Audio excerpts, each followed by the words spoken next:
And now.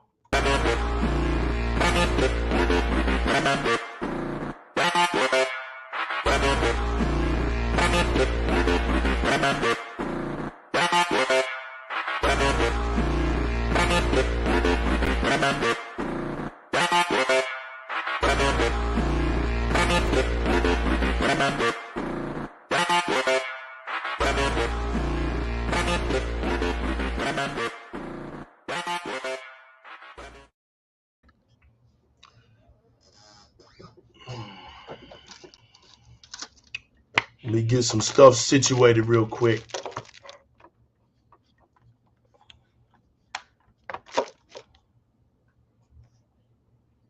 It's a very good show tonight.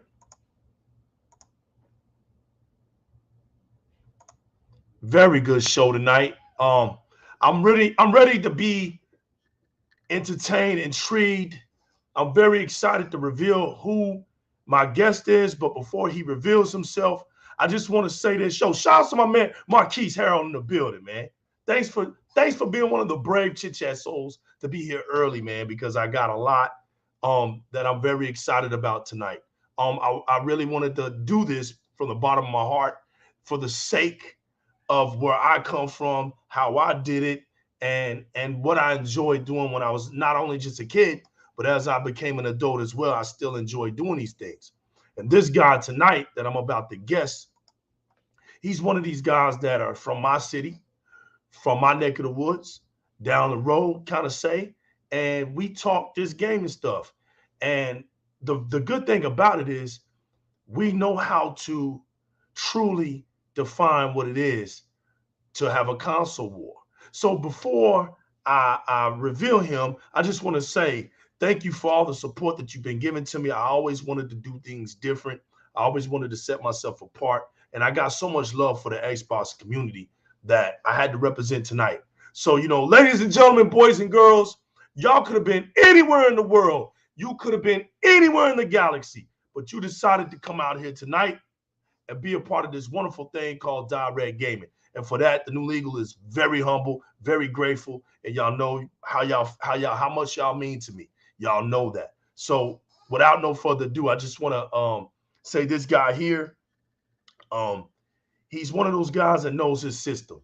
He's just about as passionate for his system like I am for my system. We have played on both systems before in our lives. Some of us still do. Some of us still don't. The difference is the beauty of all of this. And I would just like to say that in our differences, we have one great thing in common, and that's playing games. We love to play games, and we love to speak about the experiences that we have while we're doing that. So I'd like to welcome an owner of a gaming store, a guy that is truly in depth with his community, a guy that gives back into his community, a good friend of mine, a comrade in these gaming streets. My man Goods, welcome, man. Come on in, Goods. Welcome. Hey, we over in here. What's up, man? I feel like we right here representing Texas, man. Throw our horns up, you know what I'm saying? This is what's going on over here in Texas. That's it, bro. We know how we do it here, man. Yeah. Yo, we're gonna get down to it. I know you excited. You've been lurking in the dark, checking out the show. You know how powerful it is over here.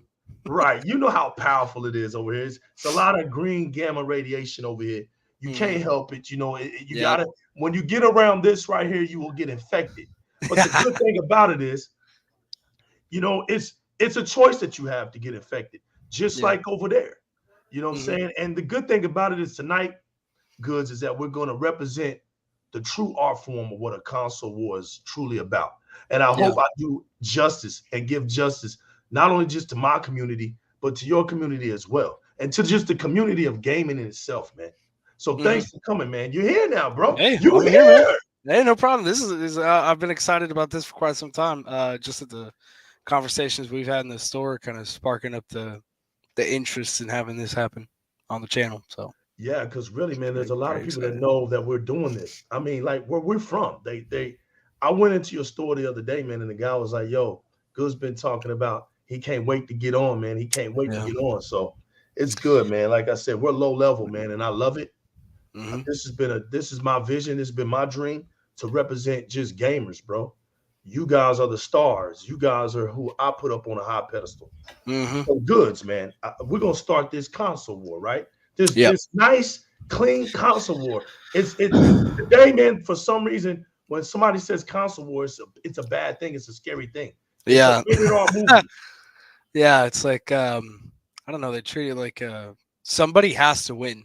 I don't know why, Right. but somebody has to win. Right. And it's not really like that at all. Because once you get a winner, then eventually everybody turns into losers. And that's true. You don't win if somebody else doesn't lose. So if you win and you don't have anyone to lose anymore, then what are you gonna do? That's you're gonna right, you're gonna beat yourself, but then who's gonna care? There's no people enjoy conflict sometimes. That's why there's a healthy console war to be had. There's a respectable way to. It's like I don't know what I call it. I'm so out of my mind right now. I got you, Fireballs. Don't worry. Not terms and conditions, but like you know what I'm saying. Like something, I don't know what they call it when people are at war and there's a certain protocol you still have to follow. You know what I'm saying? That's right. It's like that. So. But I'm before I started off, man, I want to get a little bit of your history, out of respect for you. So, in your lifetime, sir, where's your origins, man, and what brought you into liking gaming before we start this show, bro? So let's see. Okay. Basically, when I'm the oldest three. Okay. My little brother, I got a younger brother. He's about 2 years younger than me, and then a little sister who's about 3, 4, somewhere around there. And by the time that I was born in 1998. So PlayStation had already been out for a good 4 years, and then NES that was kicking around for a long time already. I remember I would go to my grandma's house, play Duck Hunt, Mario, stuff like that. But what really got me was because at the time there was no console at our house. we didn't have a console. It was like we went, if I visit my grandparents on my mom's side, then I got to play the PlayStation. If I went to my other grandparents, I think they had the NES for a while. But it's when people ask about this, it's not something crazy. But my brother actually, he was diagnosed with what was it? He had a brain tumor when he was like 2. He beat it. He's still kicking. He's doing better than ever. He's fit, like really fit. Like he, I can't say he got nothing on him. So, but because of that, since he was in the hospital a lot, my dad at the time, it was I think it was about, it was 2002, and my dad really wanted to be able to take some movies up to the hospital and watch them with my brother, and we would be there too, but at the time DVD players were super expensive, and what was not expensive, what wasn't as expensive was a PlayStation 2, which you could play DVDs off of. So that in turn, basically, my brother got better, and the console came back home with us. Dad used it as a DVD player, and I used it for its true purpose. And I did it all the time. I played all the time. I didn't get to play a lot of the PlayStation classics that people are familiar with. I played whatever my religious mom and dad would let me. So I think I played Spyro. I'm sure you know that one, Spyro the Dragon. You got that one. I played a little bit of Crash, not a lot.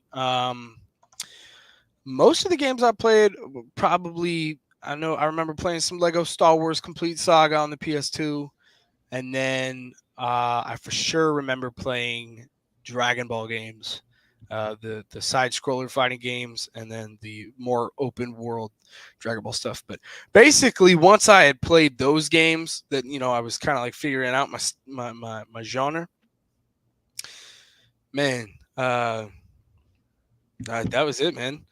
It kind of went on and off sometimes, but eventually I found my way back to what do I want to do with my free time, because I'm not doing anything. So I went ahead and I bought an Xbox and a PlayStation, and I was like, you know what, let's get into it. And so but I don't got all the money in the world, so I was like, let's buy both of them, and we'll see which one I play the most. And growing up, I had the PlayStation, so kind of just came with it.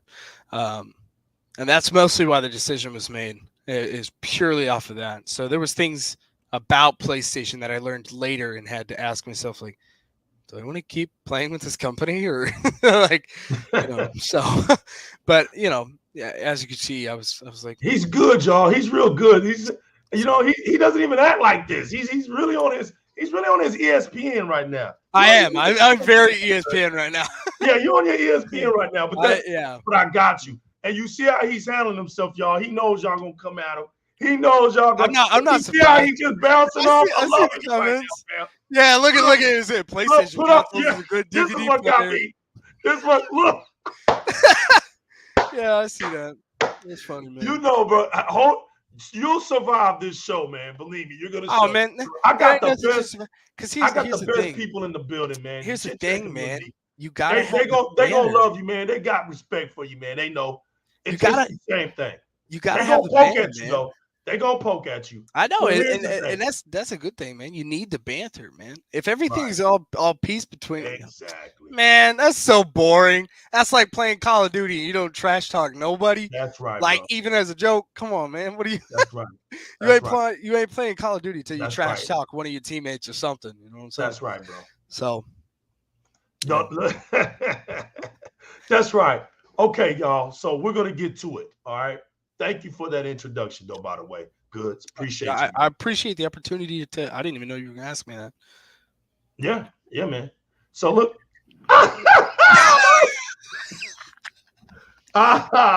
No, he didn't. Man. You know what? You know what? You're going to try to be funny, huh? You're going to try to be funny, huh? So, Oh, yeah. Hey, is that the one? Is that the thermal one? Does it change? No, yeah, that's the one where it heats up in the letter. Yeah, exactly, man. That one's pretty sick, man. I like that one. That's pretty sick. So we're gonna get down to it, right? Yeah. What is the reasons that you chose to be a PlayStation fan? And like I said, you're a good one, bro. Like, you represent it to the fullest, and you're not one of these slouches. You're one of these guys that, because I know personally, you're one of these guys who really tell the truth about things. And that's how you earn my respect. Mm-hmm. And also allowing me to come up in your store and just talk all day. Yeah. And do what I do. I like it when you come in, because you let me do what I do. So I said, hey, man, if you're going to let me talk what I talk in your store, then heck, man, you can come to my channel, man. And so we made that agreement, man.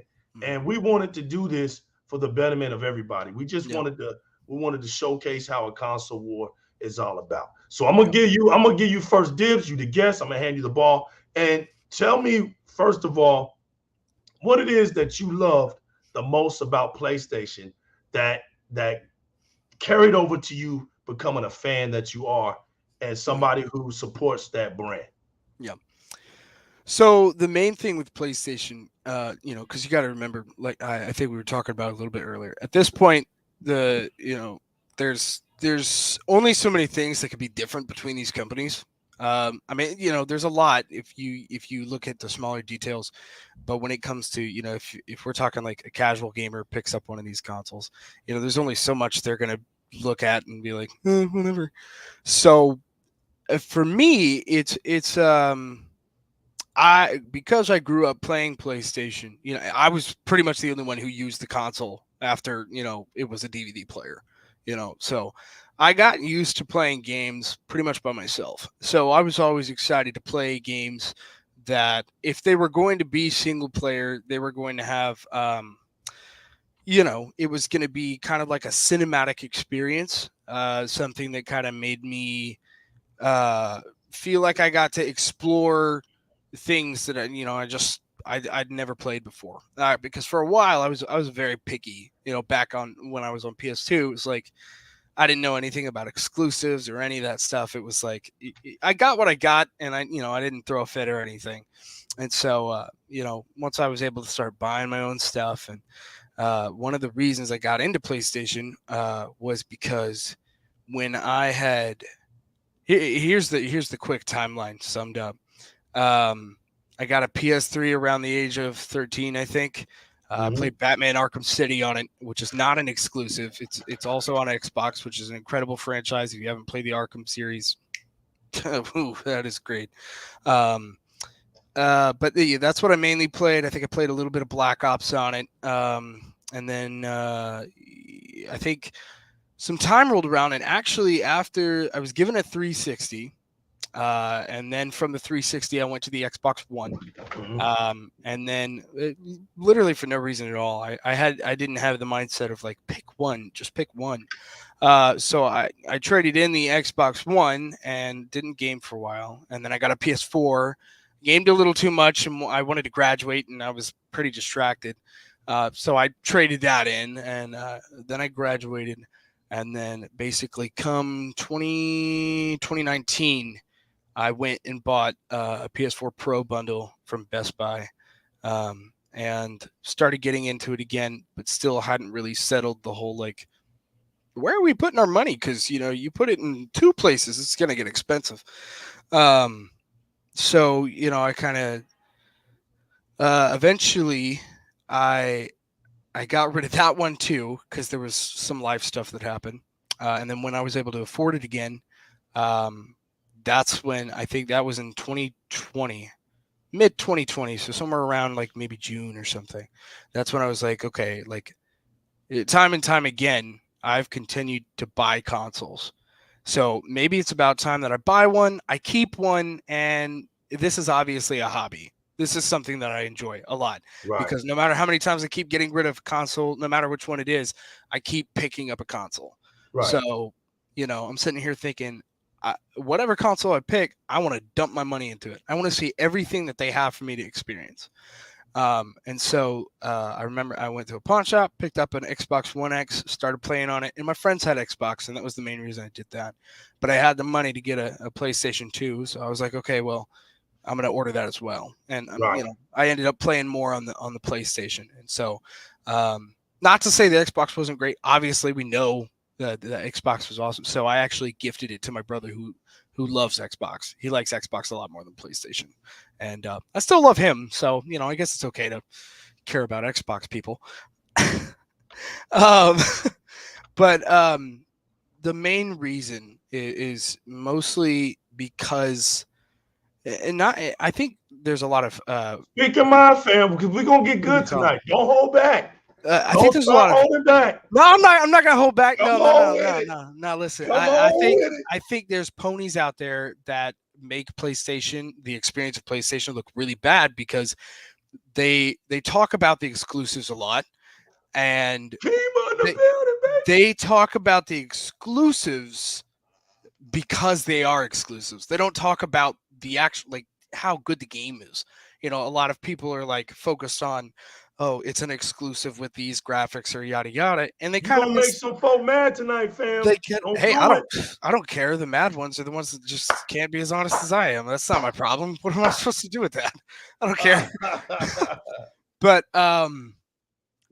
for me, it's the innovation, because Sony's not like the most care for customer company, but when it comes to the stuff that they put out, I personally picked PlayStation because I like the fact that even if they don't listen to me sometimes, if I have requests, like there was this cool thing on PS3 called PlayStation Home. I wish it would make a return. I loved it a lot. It was just a social hub, but they got rid of it. Even though they don't take that and do something with it, I'm still like, even if they don't care what I want, they do care about the stuff that they're making, and they care about it a lot. So, I may not get what I want, but I definitely get what I need from PlayStation as like from the experience, you know. So there's times like that where, you know, it really reminds me why I'm like, yeah, this is my PlayStation, you know, like this is where I'm at.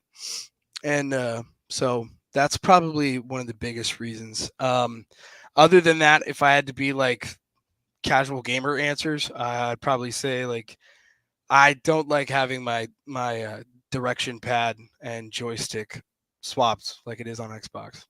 That's like I'll still play on Xbox, but that if I had to have a stupid answer, that would be one of them. So that's pretty much it. So you know, they will say that, you know, the Xbox is the shooter box and the PlayStation is the hold your hand console. Um, of course, they have two different styles to their community. Mm-hmm.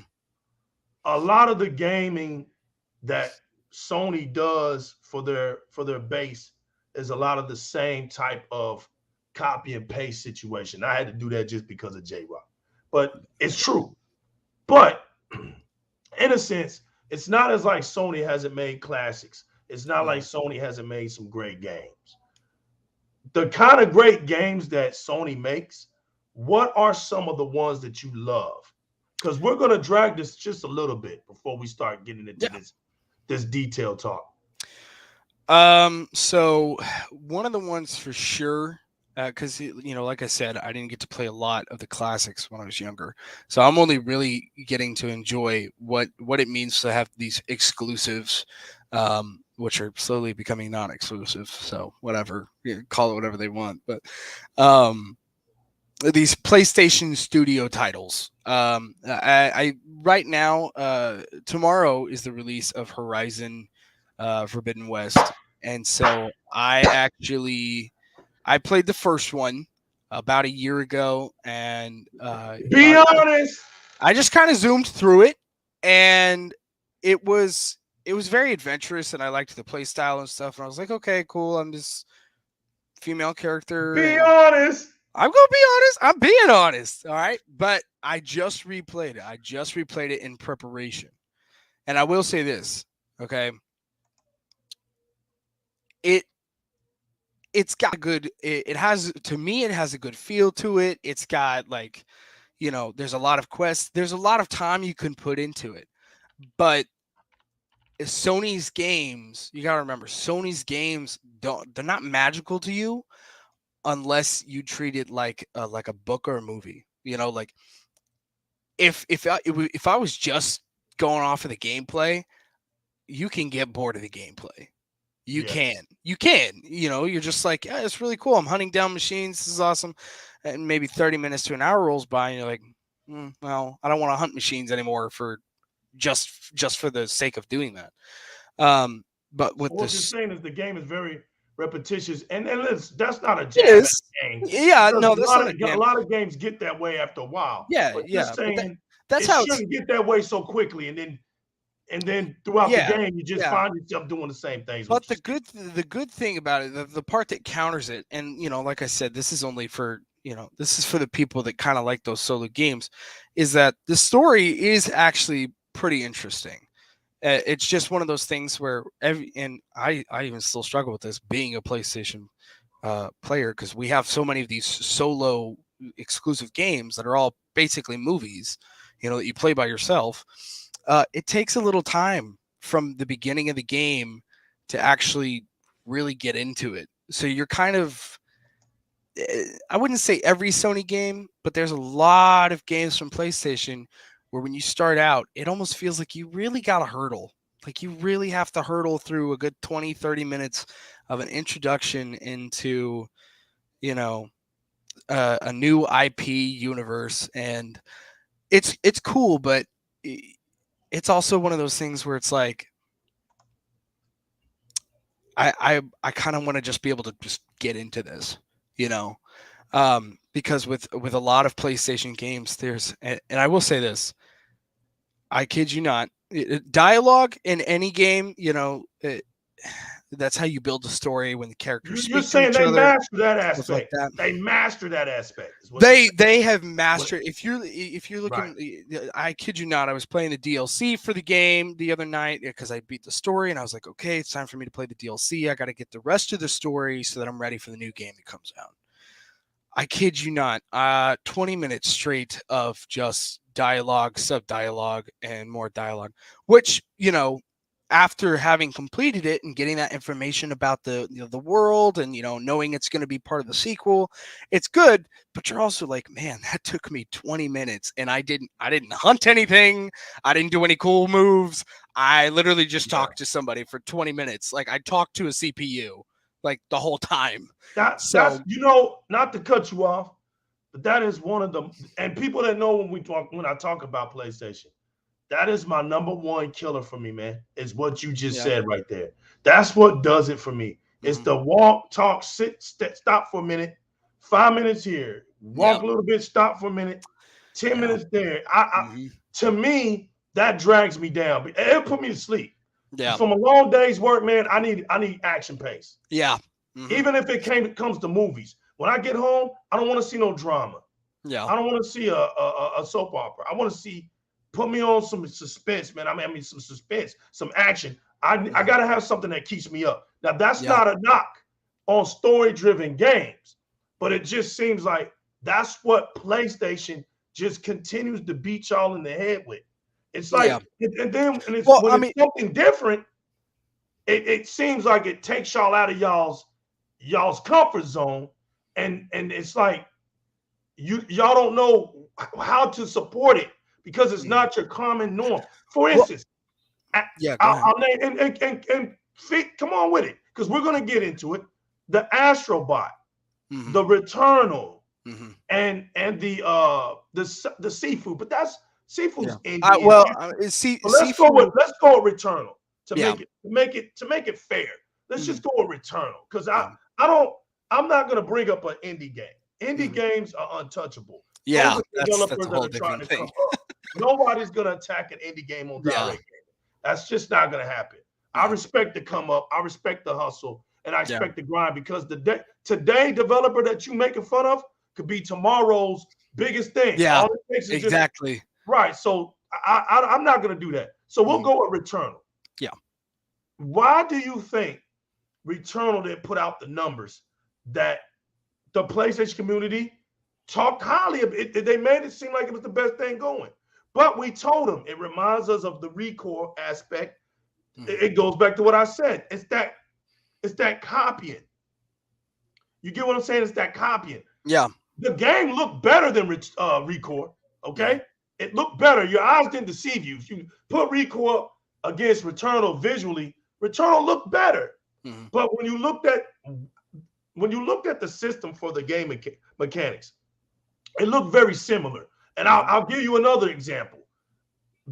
I think what hurt Returnal the most was the dying aspect, starting over aspect, dying aspect. I actually tend to hate every game that has that style to it. I absolutely hate. I get the idea of it, and I still play those games, but those are my least favorite. I don't like that at all. And ReCore, let's be fair, and ReCore had a loading issue. So it's not like people who had ReCore just, it was the best thing going just because we're talking about Returnal. ReCore had a severe loading situation. All right. They worked on it with the definitive edition. It got a little bit better. Still had wait time, but they put more boards on it, liven up the world, open up new missions and things like that.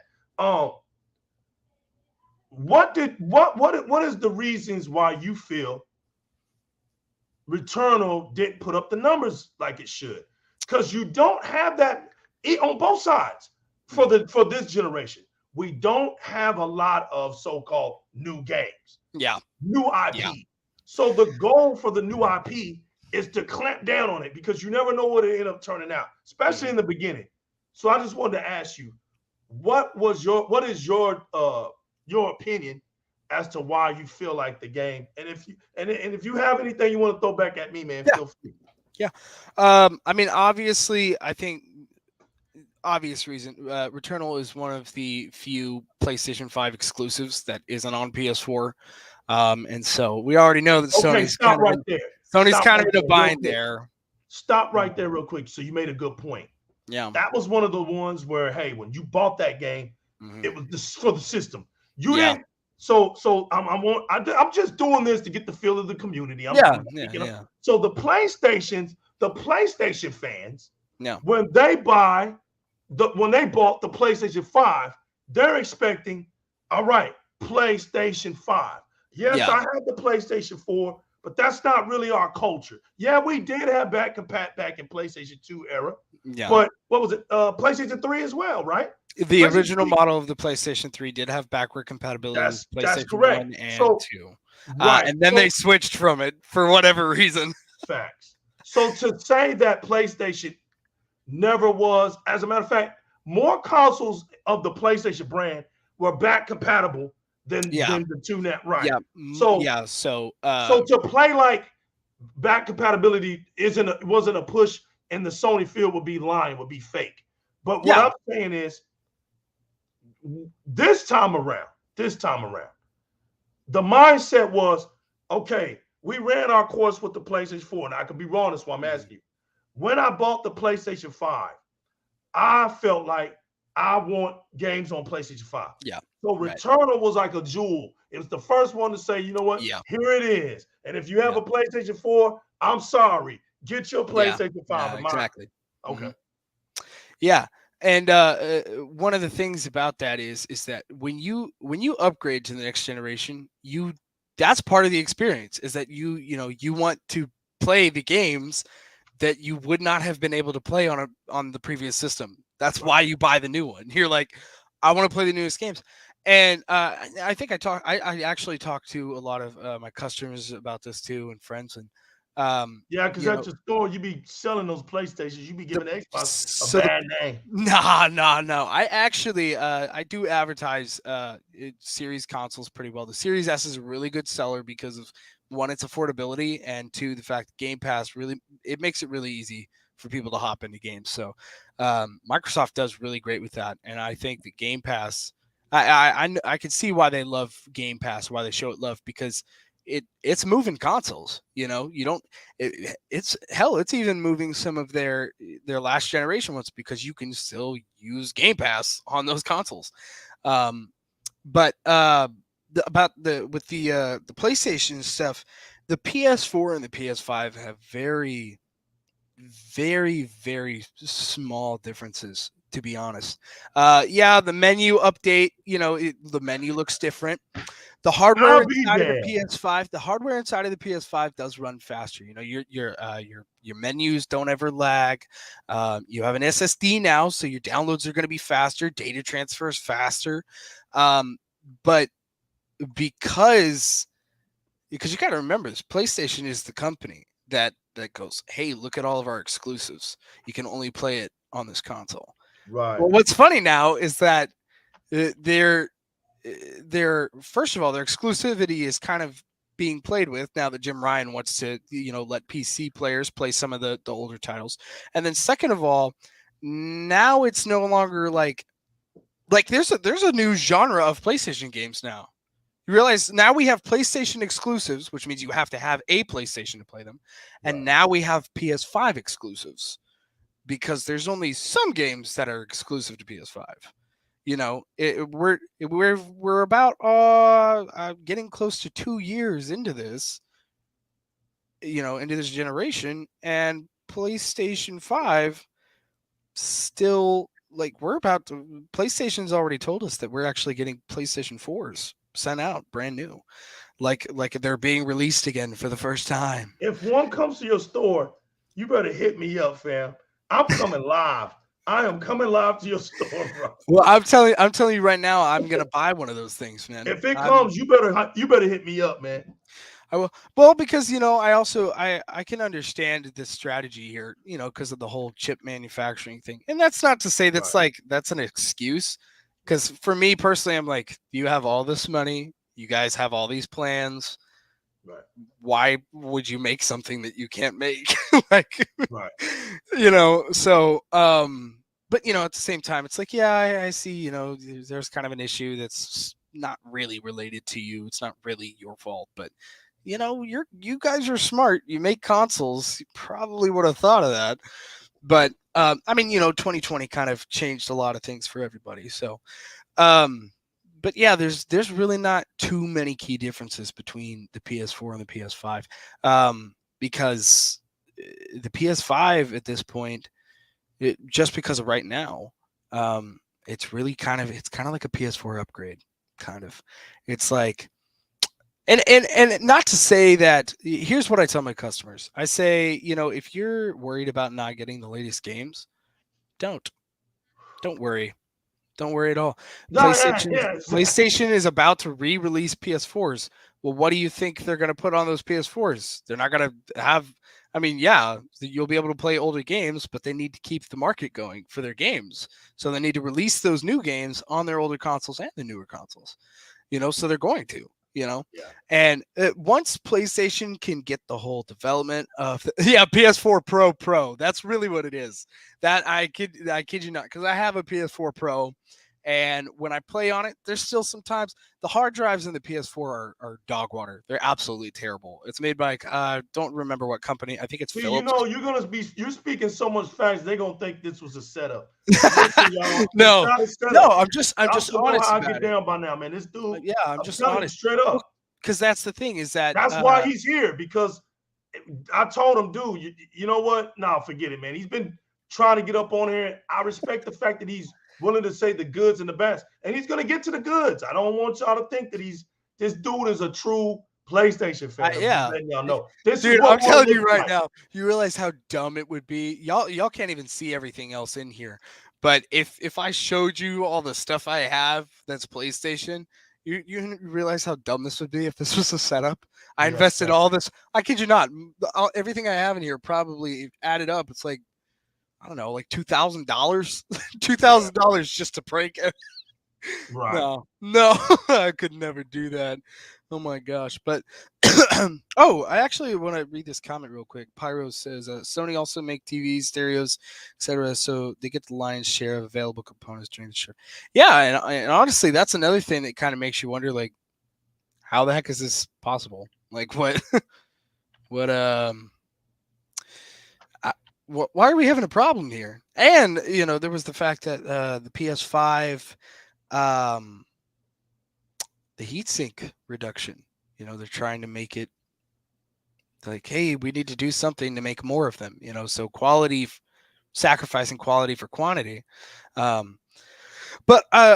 if it's cool with you, I kind of want to get into the ups and downs of the whole PlayStation. Yeah, we can't get into it. Talk to you about. We're good. We're 37 minutes in, baby. Do your thing. 37 minutes. I want that. Let's go.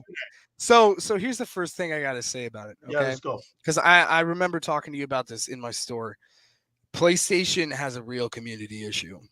They have a terrible community issue. It's so bad. It's so bad. They're gonna think this is a setup. No, it's not, man. It's not a setup. It's because that's the thing, is that this is the way I like to game, though. Because I like to play around and be like, yo, PlayStation's better. But at the end of the day, I know that's subjective. Like, it's better to me because it has the games I like. I don't remember who said it in the comments, but yeah, if you like movie type games, I like movie type games. If I wake up and I'm like, I'm in the mood to pretend I don't exist, and I'm just gonna pretend to be some character who has super big problems, and then I'll come out eventually and be like, oh wow, that was cool. But no, I'm just kind of honest about my placement in it. But PlayStation's community issues are no, it's not a setup, man. I'm telling you, it's not a setup, man. It's not a setup, trap, bro. It's gonna get for real. He just been fact. I'm telling y'all. I am. What I wanted him to do. True. I told him, you ain't gonna get away with this in your store, man. I'm gonna forever seal his doom right here. So this is what he says. It's sealed on Di-RRec Gaming, man. Because one of the things is that I hear a lot of people sometimes, they'll be like, they use the phrase like, well, I don't know how I would justify buying this or that, you know? So it's like sometimes you get asked, like, how do you justify? Because there's a lot of things that Sony does that piss people off. They do a lot of things that piss people, like the $10 price tag on PS5 compared to PS4. What's the difference? Well, one runs at whatever, and it's like, okay, but did that really cost me $10 more? Like, I thought that's why I bought the PS5, so I didn't have to pay for Right. graphic boosts. Stuff like that, and community wise, and I'm sure y'all are mainly Xbox, but I know some of you have played PlayStation and have switched over. Right. If you ever played PlayStation 3 and you played PlayStation Home, you may not have played it a lot, but it was kind of a cool social hub, especially because you're on PlayStation, you're mostly playing these solo games.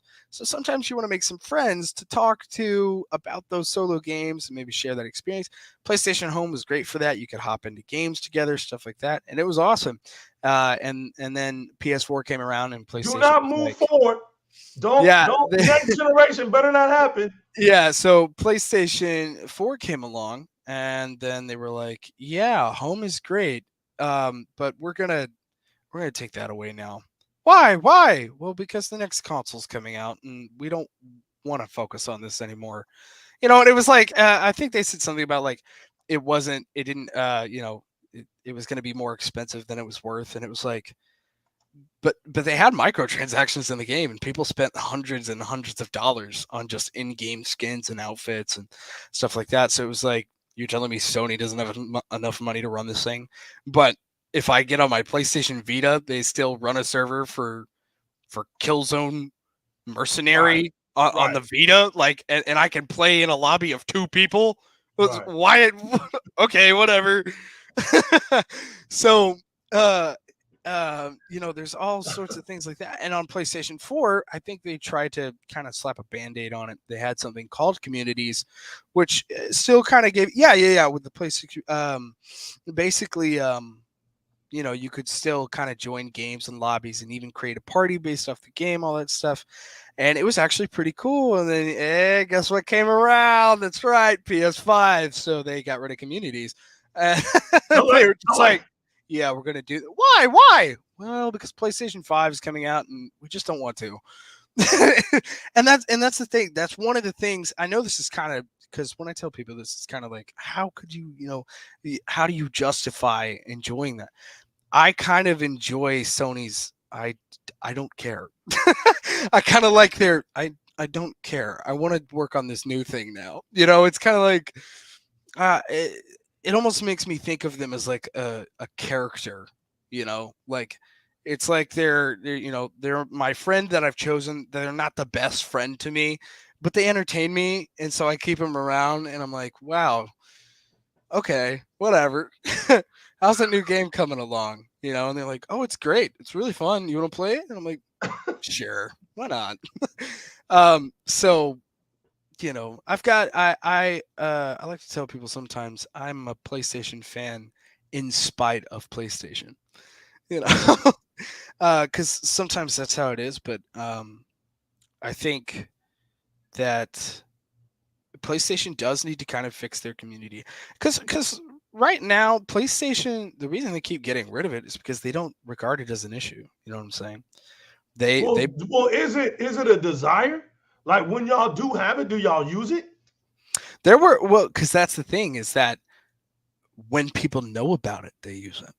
But anytime that PlayStation does something that is supposed to be not a competitor, but kind of like an equal, like, oh, hey, Xbox has like these clubs, they're able to talk to each other and people are actually using that. PlayStation might come along and be like, oh, let's do something. Let's do something like that. But they do it just so that it's done, so that there's an equilibrium. Xbox has one, now we have one, we're good. Right. But they don't, because you would think when Microsoft did the clubs, right? Mm-hmm. We got games that you just be like, man, you know what? That makes sense. Yeah. We had the Gears of War community, the Halo community, the Forza community, right? To build on those 3 things. Then you had all your other little communities, but you got your building blocks. When you're talking about the community for PlayStation, I can see where you're coming with, because you actually have a car community. that Yeah. that PlayStation didn't make anything for Yeah. it. Yeah. Right. You have to They go, we the only right. thing that was innovational, that was kind of like something that they stepped into Oh yeah, we're before gonna get to anybody that. else. Don't worry, that- Aspire. We're gonna get to that. What they stepped into that was kind of different from anything else that anyone had done. Because 360 they had you had avatars, you know, and I think PlayStation's response was not to give an equal, but hey, let's do something interesting. And so they made this 3D avatar social network where you could roam around, and there were different, there were different rooms that you could be in, and there was like a mall and all this stuff, and it was really innovational. But it's stuff like that where they'll do stuff like that, and then they just kind of drop it, and it only makes the community issue worse, because for me personally, obviously it shows that, okay, they don't care. They don't care if I get Yeah. to, if I have people to hang out with, or that I connect with new people through their system. They still want me to connect with people in some way, but they don't want to make it easier for me. They don't care if it's difficult or whatnot. And then the second thing is that it kind of discourages people from looking for the option. You know what I'm saying? Which makes it worse when they release an option, because they don't hype it up. You know what I'm saying? Like, it's one of those things where, because on PS4 when it came out, it's like it's part of an update. It gets told to you, but it's not highlighted, as compared to how Xbox does Game Pass. Xbox does Game Pass really well, because when you get a console, when you get an Xbox, that thing is right there. It is presented for you. It's like, hey, look at this thing. Look at this. You can just click on it, man. Just click on it. It's a big square. I mean, you just click on it. Just take a look at it. And then you get into it, and it's real descriptive about what it's about, tells you all the features, stuff like that. And that's one of the things that Microsoft does really well. Xbox does really well. Microsoft shows love to every service they do. And that's why, for me, I'm more focused on the fact that between the two companies, Microsoft is doing really, really well to me community-wise, because they're able to get the, even I think, I don't know the last time I played on the Series S, but I think it was last month, I got on to look at the clubs, and there were, the community celebrating the 20th anniversary of Xbox.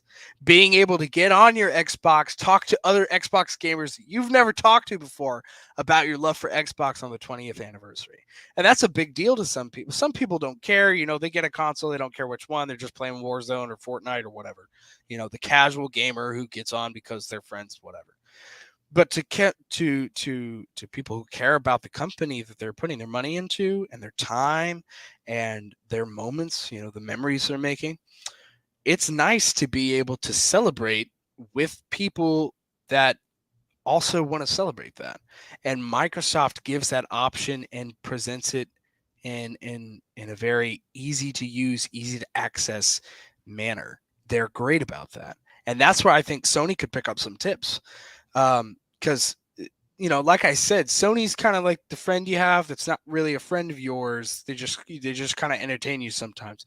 So, they think they can afford, and it might be true that they can, they might be able to afford to ignore us the whole time, because, they got, because aside from PlayStation, they make these, they have innovational technology, and they have all these things. They do movies and music and all these different things, and so they kind of have the money to be like, you want what now?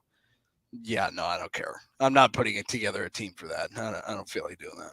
And even if they do, eventually they'll be like, we're going to scrap it just because we did it for you. Like somebody like me, right, who has problems with PlayStation, and it's not because it's a console. It's because the way Sony represents the console, right? Yes. So when you were saying that, my issues with them is when it comes to crossplay. Mm-hmm. When you find out they didn't want crossplay, they could care less. When you find out about EA access, and listen, I know we've been sitting on PlayStation, but that's just because you've been talking about it. Yeah. I'll make something real quick. I love the way PlayStation came up with the share button. and all you got to do is hit that button, and you can Yeah. just record your gaming as long as you want. You can record it the whole time you play that video game. End it, send it to YouTube, send it to wherever you wanted to send it to. I thought that was awesome. Okay. Yeah. But that's like the one thing that I thought was awesome. Everything else about play, I mean, seriously, like I was like, okay, I'm trying to find something else. But every time I try to find something else, it's just like you say, Sony does this. Yeah. And right when you're about to, they don't realize, like, I know what the MO is, okay? And it's the MO for both companies. Let's just put it like that. Since we've been on Sony. Microsoft wants goods to buy their console just as much as Sony wants me to buy a PlayStation. Yeah. So I think the community is getting to the point where now I think goods, we done shook it up now. Now we're gonna get into that meat and potatoes. So if you're trying to sell me your console, right?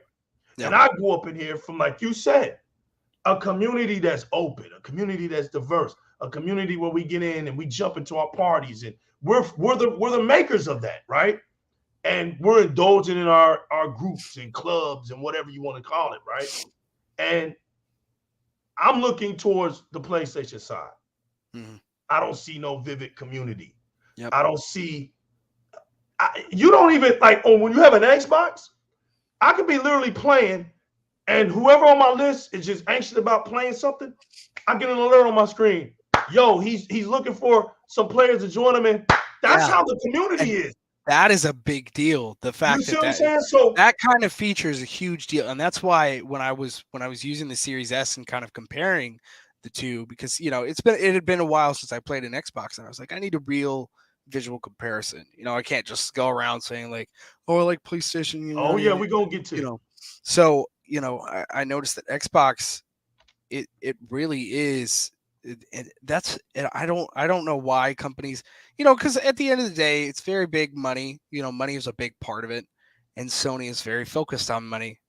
But I think Xbox takes the time to say, yes, we want money too, but we want you to pay for a good experience, right? Something but that Xbox did that, right? But Xbox did that because they had to learn too. Yeah, look, they learned during the Xbox One. To just say, you know what, we have to establish a foundation with our consumers again. Exactly. We lost our way. So that's the difference, man. When I'm talking about little key ingredients like that, you have a company that's willing to admit when it made some bad practices. It was too boastful. It was too proud, because here was Microsoft walking around with two big bags in their hand, money just falling all over the place. When it's winter time, I'll just throw a couple grands in the fireplace, burn this money. And they were the Scrooge. They're the Scrooge of the gaming community. They got money they wipe their noses. When they sneeze, they use money to do that. They don't use Kleenex. I mean, you know what I'm saying? So that was the start of Microsoft having to endure, right, the backlashing to kick me while I'm down.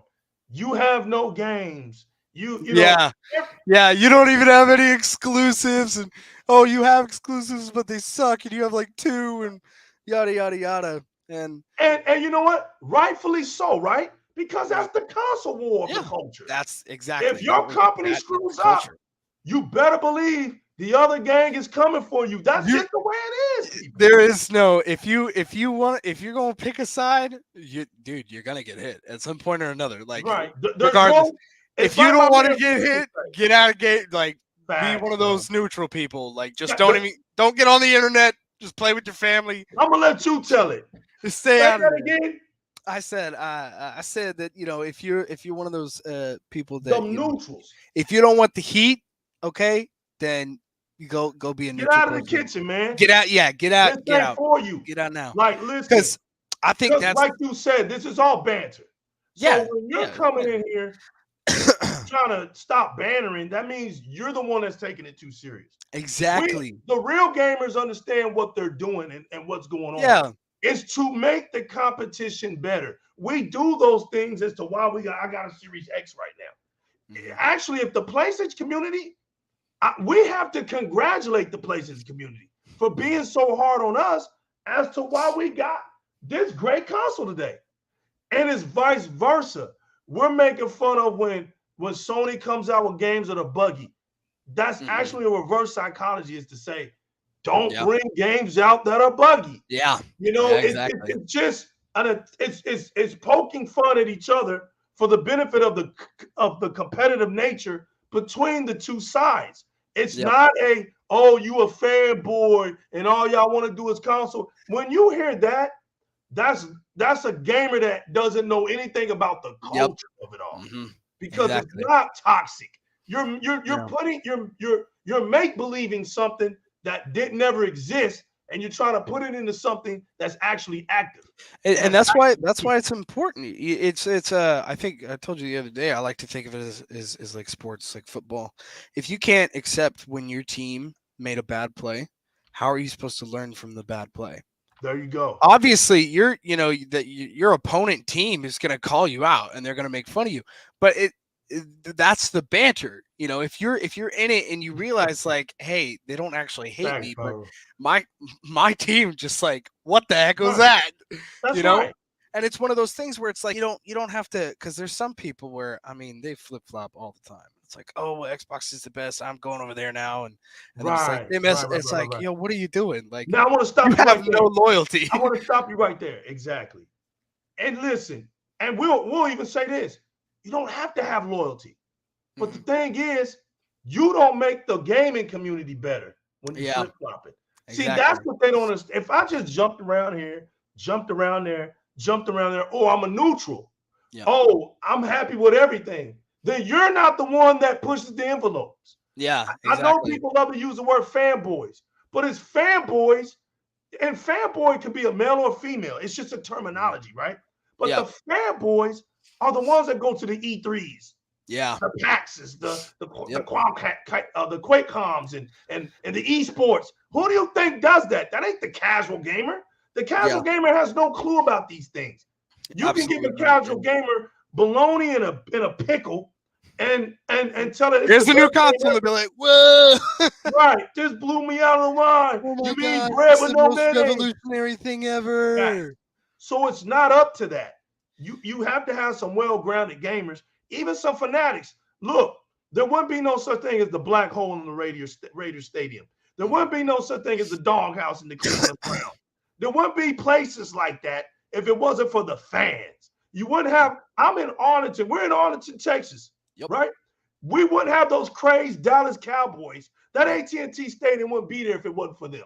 Exactly. You don't leave it up to people like me, who's a casual sports fan of the Dallas Cowboys. I don't jock them, so I'm a casual. I don't go buy the jerseys or nothing. But if you said, hey, D, guess what, man? Let's go to the AT&T Stadium and watch a Cowboys game. Guess what? I'm there. And I'm just sitting there chilling. That's what a casual is going to do. I'm not going to go. That's the only way to enjoy a Cowboys game anyway. I'm not going to do all of that. You have to go to watch. I don't progress it. These companies rely on the fanboyism, not the toxic form, but the exciting form. They love to see people who are excited for their brand. And there's nothing wrong with that. And I just want to point out that Pyro and Sixth Layer and your comment and Charlie pointing out real stuff because that's the truth. Because it can come from both sides, but I do notice that it does tend to, because that's another thing. That's why I think PlayStation communities is a problem. The happier your community is, the less they tend to be aggressive towards the other. They're too busy hanging out with their friends, stuff like that. And that's the thing. I told you about this too. I said, because you got a lot of ponies get up on your Twitter feed trying to talk to you about something. And what I was saying is that I had actually, because we don't have any community options, I thought, well, what's a social media platform I could find PlayStation players on?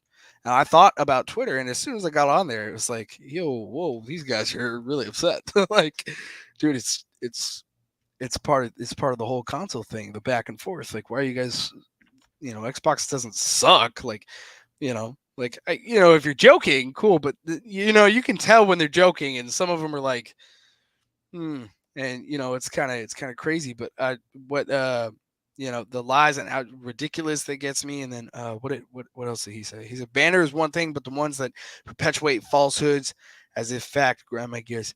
And that's one of the things that I don't enjoy about, I guess we can just call them like you said, the fanboys of the extreme ones. You know what I'm There saying? you go. Where Right. the extreme Idiots. We need to understand that being idiotic is a true word. Yes, Fanboy is a true word. really But they're if you're an idiot, you're an idiot. Don't mix the two. they're You're being ignorant. an idiot. They don't understand what's actually Right. happening. And I agree with that because there's things like like with the new Horizon game coming out tomorrow, there's some people out there, they're kind of pushing the narrative that it's like, I don't know, somebody talk about, like, oh, it's this or that and whatever, and it's like, okay, so what? Like, what are you talking about? And they always, what I often find is that the extreme ones always take something. They'll take a detail of it, and this is from both sides. PlayStation, extreme people, and then Xbox will both do this. They'll take something from the other side, and then they'll link it to like why Xbox is bad. And it's like, dude, what? That's a very specific scenario that you're pointing at. Like, how does that have anything to do it's the zealots, with man. anything else, man? That's right. The zealots. There you go. The zealots, man. They coming out. Yeah. It's all or nothing. It's all or nothing, fam. Exactly. Yeah. Yes. They don't understand that there's this kind of it's like it's kind of like a tug of war. Each side kind of like they learn from the pull and push of the situation, and then the extremists just think that they're winning all the time. So they never lose. Right. And the misconceptions about a fanboy is that he will only have one console. And I'm not using that as an excuse, like I always said. Yep. But I got xCloud right here. Yep. I got Switch right here. That actually got out of my boy's store, right? For the low too. Yep. All right. Switch is worth it. But even though, I also got PlayStation games that I play. Heck yeah. There you go. Yeah. Hey, you want to know something crazy? Is that for the Series X? I got PlayStation games that I play. And you know what? Series X? I do. And I got the Series X and I got the Series S. I got the 360. Is that a Series and X? And the Xbox OG all in one. Is that a Series X copy of that game of MLB 21? Did you know that we actually had to pull those off the shelves? Yeah, man. It's a classic. Do you know No. I'm saying we got an order one day. We got a task saying that we had to remove and destroy those copies for Xbox Series X. Oh, see, so you hear? You see how they do us? But you see that? I keep my power blocks up, man. There you go. So I'm all listen, don't ever get it twisted. All right. Like, don't ever get it twisted. Gamers love gaming, but I love Xbox. Xbox is it ain't even my preferred console. Like, I don't like these words, these excuses, right? I have multiple consoles, but this is my preferred. No, it's not. That's the one you like. You can only serve one master. Listen. Exactly. Stop with the nonsense. All right? You want to know which one is your favorite? Which one you spend the most money on, man? Right. I bought this game and I still ain't played it. Yeah. It's just, hey, I got it. So whenever the day comes and I say, you know what? I have Zelda in my heart. I'm going to go play the Breath of the Wild. Exactly. And I got to get the one after it. I want to get the one after it. I love Mario, so Mario's always there. It's not like, I have to. Hold up. Smooth is asking you. Your chat is wondering what's going on. Okay, so explain why did you have to get rid of them or destroy the Xbox version? That was the part that I was confused about. So MLB The Show 21 is still available for purchase at the retail stores for the regular Xbox One copy, but for some reason we were told that we actually had to get rid of. It wasn't a situation. Sometimes at the retail stores, if a product is no longer worth anything, it can't be sold. It's something where it's called pennied out. Basically, they change the price tag to a penny. It's not to be sold. It's like, just get it out of there. You can take it, give it away, whatever. Just get it out of there. And this was not that situation. They specifically wanted those copies like sent to a warehouse to be nullified. So I'm guessing Xbox or Microsoft. I don't know why they would, because we got word that it was from the vendor. So Microsoft had told us to actually get rid of those. And I was like, what? Why? Because I remember asking one of my coworkers, I was like, so the instructions specifically said, no, don't take this with you. You know, this isn't, you don't get to take this home and play it. These copies are supposed to be destroyed. Like, definition Like of Inspector Gadget stuff, right? yeah, like literally these things are going to be shredded, like erased from the face of the earth. And I was like, wow, that's kind of extreme. Why? And I didn't do any research on it. I didn't Google anything. I had some speculation. I was like, you know, maybe it's because the whole PlayStation Studios thing, but they still have it for regular Xbox One version. So I was like, I don't even know. I have no idea. So I probably shouldn't talk too much about that just because I don't really know if that's like something crazy or not. Because I didn't get any word. Try Googling it, you know, just see like, hey, how come, how come Xbox doesn't have, or Series X doesn't have MLB 21 anymore? That's what I need to do, but I never got to it just because I was like, well, I was working. What did I care? But anyway, I just wanted to answer that for them because they were freaking out. They were like, "What? Yeah. What are you talking about?"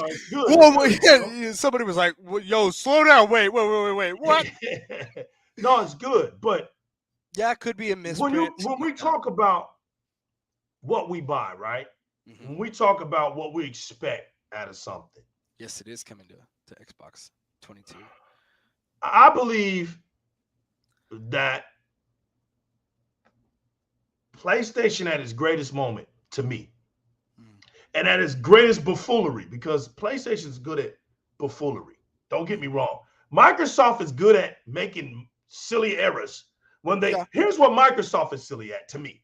Microsoft will be having it all, and they feel like, and it seems like they'll make moves that just you'll be like, "What's going on, Microsoft? You just had it. What are you doing?" Yep. And then you got Sony, who just lies, just comes up with lies. So we're dealing with both sides of the issues, right? Regardless of what fan you are, you have your ideas about the company you support, right? Yeah. I'm just giving two little scenarios out of my own opinion. But I feel like the PlayStation 2 lived up to the buffoonery, got past the buffoonery, but lived up to its hype. Because when we're talking about consoles survive mostly off of hype. It doesn't take you to know everything about it, right? But I expect when I go to a car dealership and I see the MSR tag on the window and I'm reading everything down on the information, I expect that car to be what the tag is saying about it. Yeah. PlayStation 2 did that. Yep. Xbox did that. 360 and PlayStation 3. I mean, Xbox 360 and PlayStation 3 did great. That was like their pinnacle. That's when neither one of them, I mean, they had their moments where they fronted, but they lived up to their hype, right? They lived up to their hype. Eventually, 360 had a better launch. They lived up to the hype. Things happen, but overall, man, at the end of their course, Microsoft really lived up to the hype, but PlayStation got a hold of it. PlayStation had to catch up, but they did catch up. So now we get to the last gen, right? Yep. And I feel like PlayStation, okay, Microsoft had it. Microsoft drops the ball again. Right. This ain't the first time, and you're like, I can't believe this. Right. Again? And then here comes Sony. Let me put the clown paint on, and let's get the buffoonery. Let's get the tap dancing going, and the mojo and the voodoo, and they did it. They did it. They came out with Call of Duty and Killzone lying out the gate, and the PlayStation fans drunk the Kool-Aid, and they ran with that the whole time. Microsoft could not break that mojo. They just couldn't. And the Xbox One's hype didn't live up. It didn't live up. And so every time you brought up and this is the streets, you had to have been a diehard Xbox fan to defend this. If you're not a diehard Xbox fan, you're not defending this console. So for 7.5 years, I've defended it, even though I knew the hype of it was gone. Right, being a fan in spite of being a fan. Exactly. Yeah. And so that's part of it. Yep. But the reason why we're like we are is because we understand what it feels like when we cross the line. Yeah. When you never flipped, when you never faked it, when you never, when you never used the propagandas for any of the reasons, and you stay your courses through the ups and downs. Yep. When your company starts to make those improvements and the hype starts to shine for them, you feel better. Yeah, because you feel it's a greater celebrate because you hung in there. In order to enjoy satisfaction and recovery, first you have to struggle. If you don't have struggle, you won't be able. You can't enjoy recovering from something you didn't suffer from. How are you supposed to? You can't, and that's why for me, PlayStation has some stuff that it's really like, dude, what are you doing? You're so stupid. What? It's not that hard. You've done good things before. Like, just do it again, and then consistently. You're rich. Like, just do it. Do you think this generation? Mm-hmm. And this is the first time I've asked you this. Mm-hmm. This is not a trap, y'all. This is not a setup. He has no idea how I'm taking this. But when it comes to this generation, right? Mm-hmm. My opinion has always been something changed. And I know we talked about how this isn't so much of a console war anymore. Mm-hmm. It's more of a service war now, right?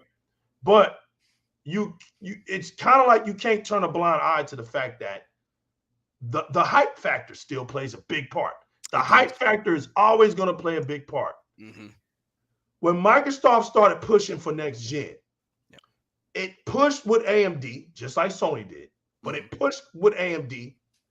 And Microsoft, the thing that I saw about Microsoft was they wasn't pushing the console, right? Yeah. They wasn't just pushing, right? They wasn't just pushing, oh, we have a brand new console, but they were actually for the first time going to push the actual console war. And this is what I saw. I said, wait a minute. They're coming with the specs. They're coming with why you want to buy this console. Yep. More like, hey, you want to buy this console because we're setting the bar up here. We're going to make this a 60 frames a second standard console. And it's never been done before in console gaming, right? Where 60 frames is standard. So Microsoft is sounding so good that at some point you're sitting up here sitting like they're fixing to screw up again. Here they are sounding so good that it can't be true. Yeah.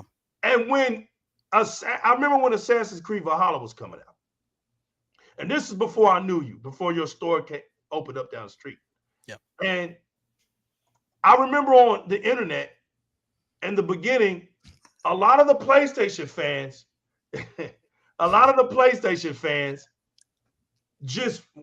it's like they wanted it not to be true, right? They just wanted that game to be at a 30 frames per second, right? Mm-hmm. And when that game came out to be 60 frames, that was a victory. Yeah. Not only it was a victory, and I believe it was on both sides. Mm-hmm. It was on both sides. Now, they were not the system sellers, right? They wasn't the game that you bought because that was a third-party Ubisoft game. Yeah. People were looking for that game, like you said back in the beginning. I'm looking for that PlayStation 5. I'm looking for that the Series S or the Series X game. Yep. I want to know what I'm going to be playing. That's right. That is because every exclusive, the reason exclusives are a big deal is because you get past just the technology. The technology is a very important part of your purchase, but then you have to ask yourself, okay, it's like buying a computer. I can buy any computer that I want, but it depends. What am I going to do on this computer? And what is this computer? What is it for, like which console one of these consoles, this console's got these games, these consoles got these games. Which one is about to introduce me to the experience that I'm going to enjoy the most. invest in for the next 4 years? Right. Which one's going to give me the story I want to remember 4 years from now? Going, oh wow, that game was awesome. And I got good memories of that game. Stuff right. like that. And it's good that you're saying that, because unlike Microsoft, they didn't push that. They wanted to push features. Yep. Okay. So they were talking about velocity architecture, mesh shading, VRR, VRS. Yeah, they're like, hey, and that's that's because it's Sony. Like I was saying, they don't care. Like I said, they don't give a fuck. They don't care about us at all. Sorry, my bad. I didn't mean to let that slip. My apologies. It's like, but see, Microsoft, the marketing aspect of Microsoft changed, and Microsoft took their marketing to another level that we never seen it before. Yeah, it was very aggressive. It was very confident. Some people, the haters would call it cocky, but I called it confident. It was very confident. Yeah, they were very confident, and they were to the point where you'll see if you get one. That's how Microsoft was. When you get one, you're gonna see. Yeah. Sony was on that same tip of the same sink and rinse theory. We're gonna give you that exclusive.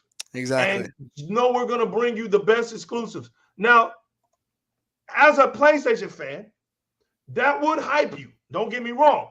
Yeah. You're used to that. That's gonna hype you. So the letdown, right? The letdown is when it don't happen.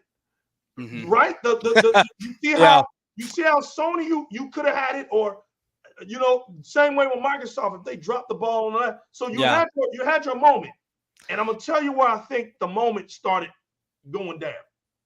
You had the game. You had something to showcase the DualSense. You had Astrobot. Yep. Then Demon Souls got talked about. And then the one game, like I said, the greatest character now forever for right now is Spider-Man. Miles Morales was coming out. Yep. And then when y'all found out that game was a 5-hour game, I know in your heart you was like, what? I will not lie to you. I played through that game so fast, and I was like, are you freaking kidding me? Luckily, I got the PS4 and PS5 version, so it's not exactly a win, but I'm a trophy hunter, so it has regular game and the new game plus, and the trophy sets for PS4 and PS5 are separate. So I did get to play 4 times through the story to kind of like earn some things, but that game was incredibly small. There is no doubt about that. It was still fun. Miles is an awesome character. Some of the story pisses me off though, because it's like, dude, stop being so nice. That's the villain. Punch him in the face. But it was a short game for sure. That's right there, Pyro, right there. No, you're right. The next generation was a second fall. This is my opinion, right? But it happened. So it's, even though it might be my opinion, I have validated reasons. Like they say, I have my reasons, right?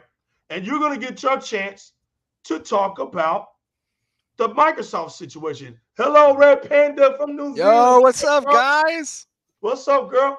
Hey, y'all probably have no idea who I am. What's good, man? What's good? Thank y'all for coming in.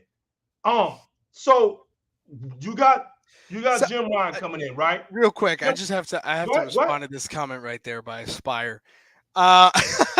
So Rift Apart, it's very fun. It is very fun, because it's Ratchet and Clank. Okay, but when I first started working at the store I work at, I learned that I had the benefit of, if we have a used copy of a game, we're allowed to borrow it for like 4 days at a time. And I'm not actually the one with the PS5. My roommate has it, but we keep it in the living room, and he and I, we play station games, stuff like that. So, he's the owner of the PS5, so when I first started working there, I was like, okay, well, I don't even know. I have too many games already that I need to play through. So I just I grabbed him Rift Apart, and I kid you not, he platinumed it in 3 days. He got all of the trophies. He did it in 3 days. And it wasn't like he was playing all day long. He played like I'd say maybe 2 to 3 hours at a time in between the 3 days. And it was like, You did what? You platinumed it? I'm like, well, I still want to play it, but I'm sad knowing that, this is basically another Miles Morales. Not to say that, because, Miles Morales graphically was nice. It was pleasing. And I watched him play Ratchet and Clank, and that was pleasing too. But like I'm saying, for us PlayStation players, we want a long, immersive, for people with, like my taste in the games of PlayStation, we want something longer, a little more immersive, something that's going to carry me through maybe a week, 2 weeks, maybe even 3 or a month, And so sometimes when you get games like that, you're like, let me get this straight. All right, I've finished Miles Morales. I've gotten all the platinums on both versions, and you want me to wait until next year for the sequel? And now I gotta wait, what? First of all, this game didn't even have anything to do with the last one, and now the one that's coming next has to do with both. Well, thanks for okay. Still great game, great gameplay, fun to swing around. Is friendly neighborhood Spider-Man.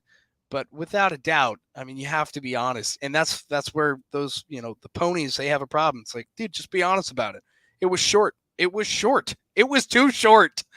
And it's because it's a fun game, but you lose the fun when you beat it, and you're like, what? So do I just aftermath for hours, like an addict? Like I just can't stop playing. So yeah, I mean, without a doubt, what he said, what Aspire said, yeah, it's like you put down $70 and then a couple days go by and you're like, well, that was fast. Okay. I guess I'll just save up $70 for the next 3-hour game. Right. It's the generation thing, right? Yeah. You wouldn't have mind if games just stayed totally on PlayStation 5. So you wouldn't feel like those 113 million plus the PlayStation 4 gamers out there, right? Mm-hmm. You feel like they don't are they important enough to where you felt like, it wouldn't have made sense to leave them behind? Or do you feel like, and with all the situations that are going with this, the SoC chips and all of that bad console makings that has been transpired with the curse of the PlayStation 5. Yeah. Do you think that would have been a good idea to leave them behind?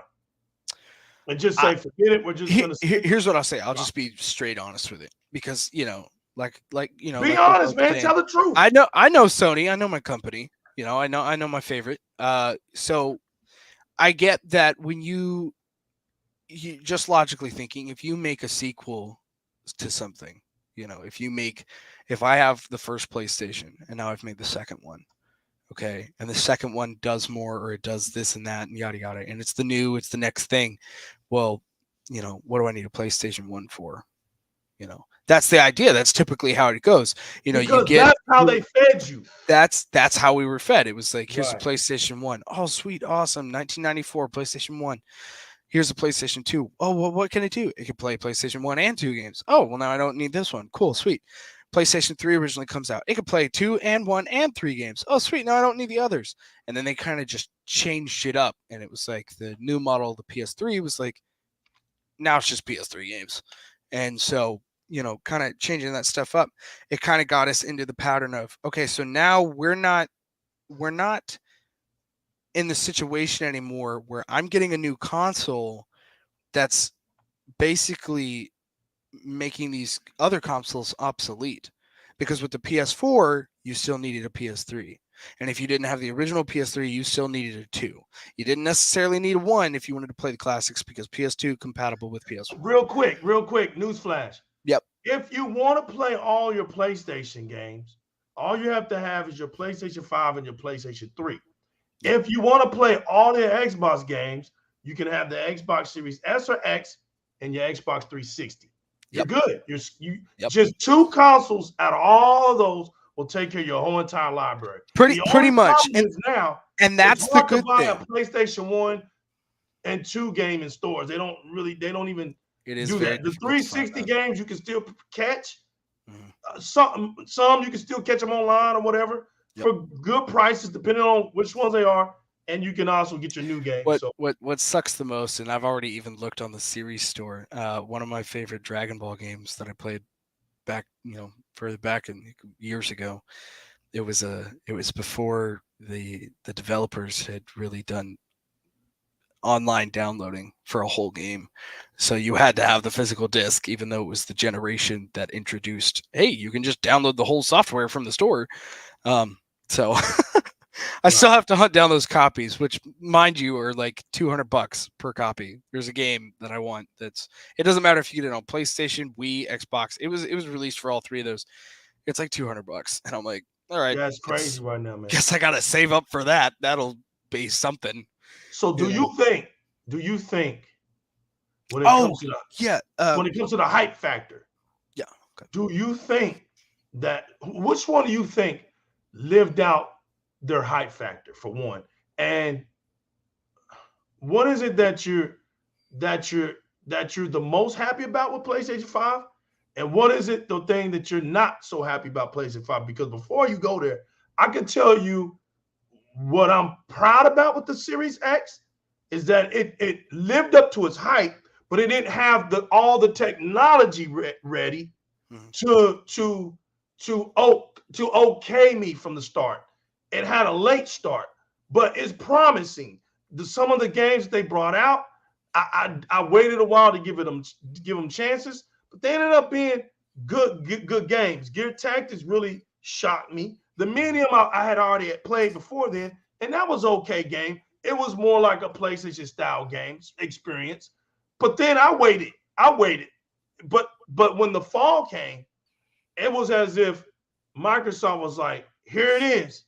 So it took us a year, right? Let's fair say it, a good year before one kicked off. Yep.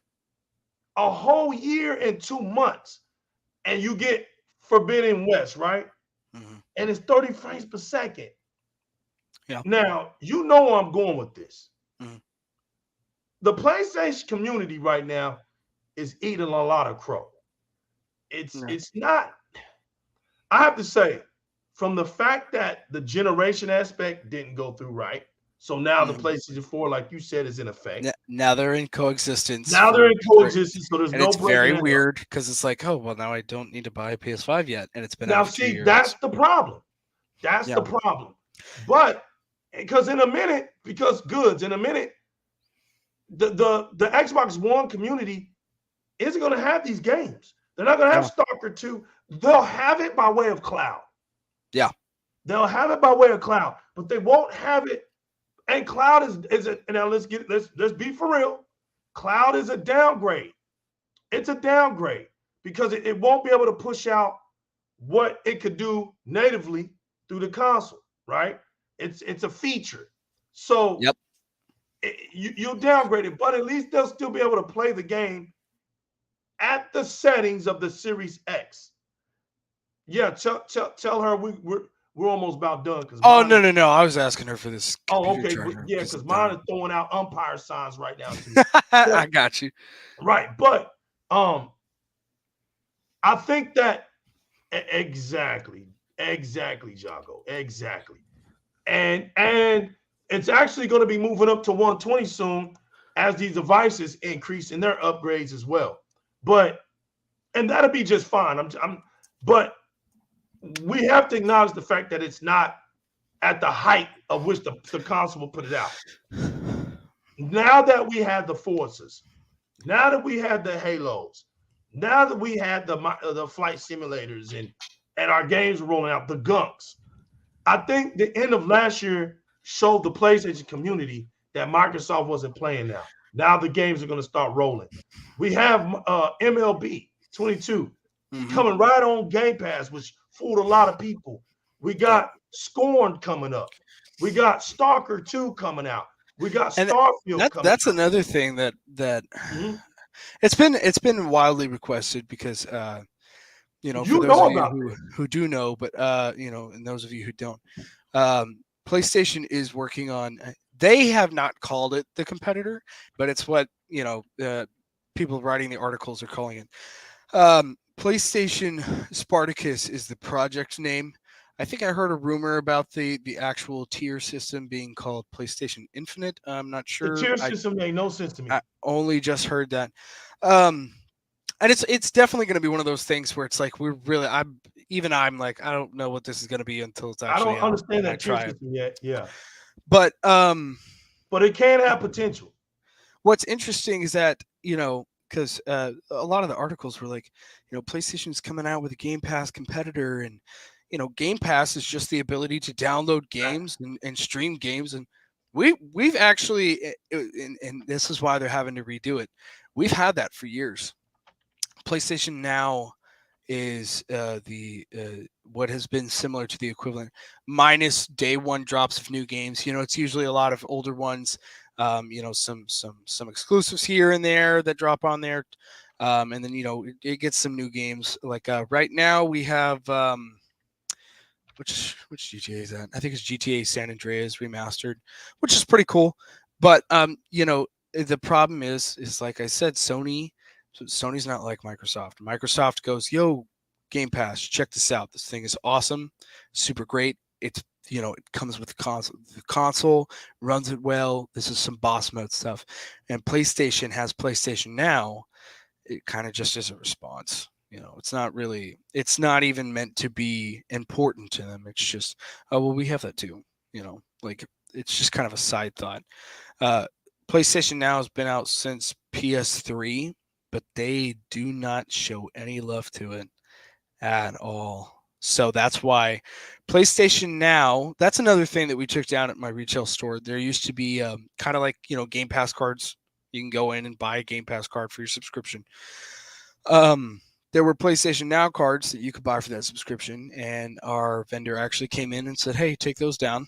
And I was like, "What?" And he was like, "Take those down. PlayStation is getting rid of the PlayStation Now brand. We're getting rid of that because they're doing this new 3-tier system, which, of course, no surprise, includes the ability to stream and download games from a certain library, like Game Pass, like PlayStation Now. It's just a rebranding at the moment, but." Yeah, and that's the thing. It really does feel like Sony doesn't even care about PS Now, and that's why they're just kind of throwing it away. They're like, yeah, screw the That's brand. crazy because I didn't know that. That's the thing, is that if they just showed love to it, like people on Game Pass, they could have kept it up to date, added patches, updates to what it was, and now they're just kind of scrapping it, just like they do with a whole bunch of stuff. And that's something that Sony needs to learn a lesson. They need to learn a lesson that every time they just throw something away, it makes them look absolutely ridiculous. Yeah. Absolutely ridiculous. You are a multi-billion-dollar company. You have all this money. You've got, and that's the other thing that interests me. You were asking me about, which one's living up to the hype. What's interesting to me is that as a PlayStation player who has played the PS5, it doesn't meet the hype. Yeah. Like, it's fun. I like the adaptive triggers and some of the PS5 exclusive games, but it doesn't meet the hype. Surprisingly, the PS5 Doesn't is need still hype. the Doesn't need PS5. hype. It doesn't need hype. It's still selling tons of consoles, and I'm like, how the heck is this even possible? The only thing I'm thinking is, I'm guessing they just don't know that it's just a PS 4.5. Like, that's why they're buying it. They think it's super, super different. And Right. if your PS4 has been used for years and your hard drive is dying, then yeah, you'll probably notice a pretty big difference and you'll love it. And and I still love it. I do. But I can't say that it's like, oh wow, this is the craziest thing ever, I'm about to come with it, y'all. So It's getting close to the end, but I'm about to come with it. Goods doesn't know anything, and I'm just I'm excited. I y'all don't even know know I'm what you're about to go talking through. about. I'm ready. You're right. So here it comes, y'all. Don't y'all laugh, but I'm going for the Grand Slam question. Me All too, right. man. I'm keeping that PS4. What makes the PlayStation 5 a next generational console? Oh, nice. I like this question. Yeah, I threw it. I Okay. feel So somebody, please. Or you can't look. You can't go for the bunt. I'm You gonna be can't go honest for with the you. bunt. I'm You gonna be can't honest go for with the you. bunt, or you don't. You have a choice to not even swing at this question. No. I like I said, I'm Tell always me. honest That's about right. Tell me what makes that console next generation, because we all know next generation is based off of features now. Yeah, it's always about the features and some new hardware. The PlayStation 5, what makes it the next generation console, and I don't say this lightly, and I don't say it like it's a super big deal. It is strictly. I got the duster for you, man. Don't you do it. It is strictly purely the hardware. It is purely the hardware. Sony this time around, Sony came and said, you know what? Let's just make a new PlayStation and just make it work better than the last one did. That's it. It's really, like I said, it's not really this new leap. It's not. It's just PS4, but now you can play, because on PS4, like you were saying earlier with the 30 frames per second, that PS4 still doesn't have capabilities to run 60 frames per second on most games. Pretty much any of them, you can't run 60 frames per second. PS5 often will let you use something called Performance RT mode, which is basically a blend between being able to use 60 frames per second and ray tracing, but that's because the PS5 is capable of it. But that's it. That is what you have to look forward to on a PS5, is the fact that your loading screens probably won't exist on PS5 copies. Okay. That won't be an issue, but not like it was for any games that you were bothered by the loading screens. Because if you play GTA 5, you still have that issue because it's the PS4 version, because they don't have a PS5 version yet. So bingo, right there. That's it. That's the truth. Bingo. They don't have a PS5 version yet, and it looks like it's catching up to the 1X. That's about as fair. That's how I feel. And you know what? I'll agree with that, because here's the thing. That's how I feel. Here's my perspective on the Xbox, because with the Xbox One, for me, it looks repetitive, but that's because I don't play on it. Because the Xbox One and the Xbox One S and X, and then the Xbox Series consoles have the same. They have the same software. They update it. You know what I'm talking about, the menu screen, stuff like that. It's very familiar on each console. But the thing is that can be deceiving for somebody who's trying to judge the Xbox. Yes, it looks the same on all three of them. That's because they all run the same software, so that way you don't have to be left behind because you have an older console.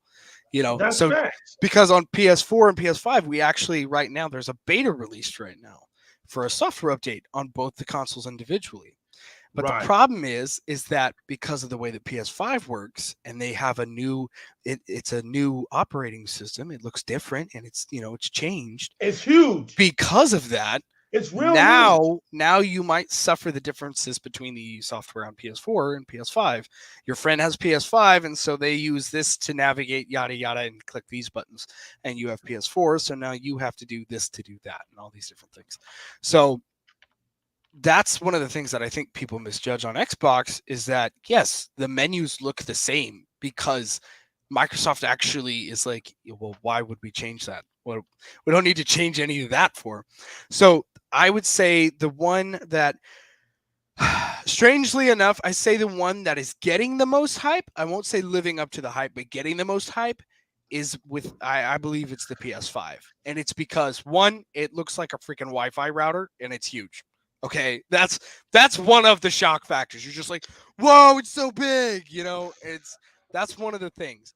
I think it's getting more hype, but I think the one that's actually currently pushing into new territory at the moment is Xbox. I think Microsoft is actually, and no, this is not a setup. Okay, I'm not, whatever. All right, yeah. This is not whatever. I still love PS5. I don't want an Xbox. I don't want to play on it, but there's no doubt about it. From my experience on the Series S, which I will say again and again, over and over, despite I will probably not buy one. Actually, it's not true. I might buy one. The Series S, even though it's digital and it's like half of, a terabyte, which is crazy to have these days. That's the L right there. That's the L. Right. But then, it justifies the price. Even then, it's only $299. And you're gonna be able to play the new Forza, all the series, any series. Yeah. Sure. Well, by the way, real quick, is the Forza coming out this year? What, the Horizon 5? Oh, are y'all getting a new motorsport? So, yo, no. Listen to me. Hold on, fam. I'll be honest with you right now. Do the classic. Wait a minute, there's a window. Do that again. Come up close again. I said, wait, are y'all getting another motorsport again? Yo, Is it? Oh, it is. Yo, listen. Wow. Oh wait, so for real, or is it what are we on 8? I never knew a date. I don't know, but from what they're saying, it's coming out this year. So I don't know why I've been skipping it. So yeah, so there you go. Okay, so let's rewind it. Let me just go tell back. you real Let me quick. go back, Goods. Let me go ahead. back.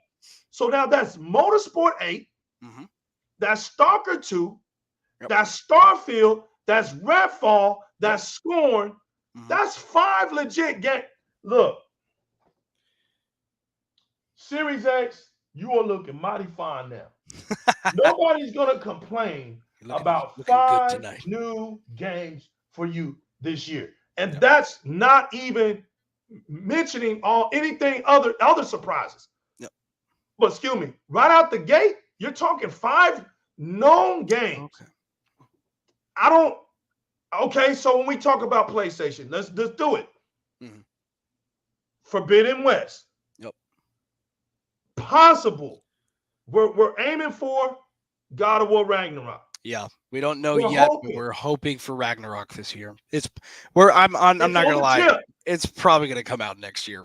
So, but we're hoping. Fingers crossed. Next month we get GT7. Turismo 7. Yep. And then what else? I'm pretty sure we're not looking at that Wolverine game for a while. There's no Spider-Mans. No Spider-Mans this year. The only thing I can think of right now is because in terms of software, like the big name softwares, a lot of our stuff is just coming out early this year. And then I think there's just I'm not sure what PlayStation has planned for mid-year, but I know later holiday season, end of the year, they're about to release PSVR 2, which I've got my own says about that. I just bought PlayStation VR. I like it a lot, even though... Don't get sick started. Come on. No. Hold on. Oh, my goodness. I'm going to get phone calls tomorrow about this dude, man. Oh, man, you got to do what I told you. I can hear him already jumping up and down. Somebody mentioned the VR. Oh, man. I see him right now laughing. Yeah, look at you, Legal. Here's my thing, man. I know. Here's my thing. I like PlayStation VR not because it's the best. By far, it is not the best. The Oculus Quest 2 is way better. I've used it. It's absolutely incredible. A fully wireless VR device, you can't top that. Yeah, what are you supposed to do after that? And PlayStation VR 2 for PS5 isn't even going to be wireless. They didn't make it simpler. It's only going to have one cable.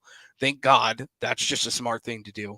Because the original one, it comes with I kid you not, I had to it came with like 4 cables. Okay, I had to plug in my HDMI from my PlayStation into this box and then plug that box into the TV and then plug in a charger cable into my PlayStation. There's a whole bunch of setup to it. The hookups, yeah. So there's a processing in it, and it's like, dude, is it really that complicated? But I'm thinking that later this year, I think PlayStation is focusing on that. So there's probably going to be some VR, some VR games coming out later this year or something. Yeah, wireless would have been cool. Unless leave me sleep, man. Call me tomorrow.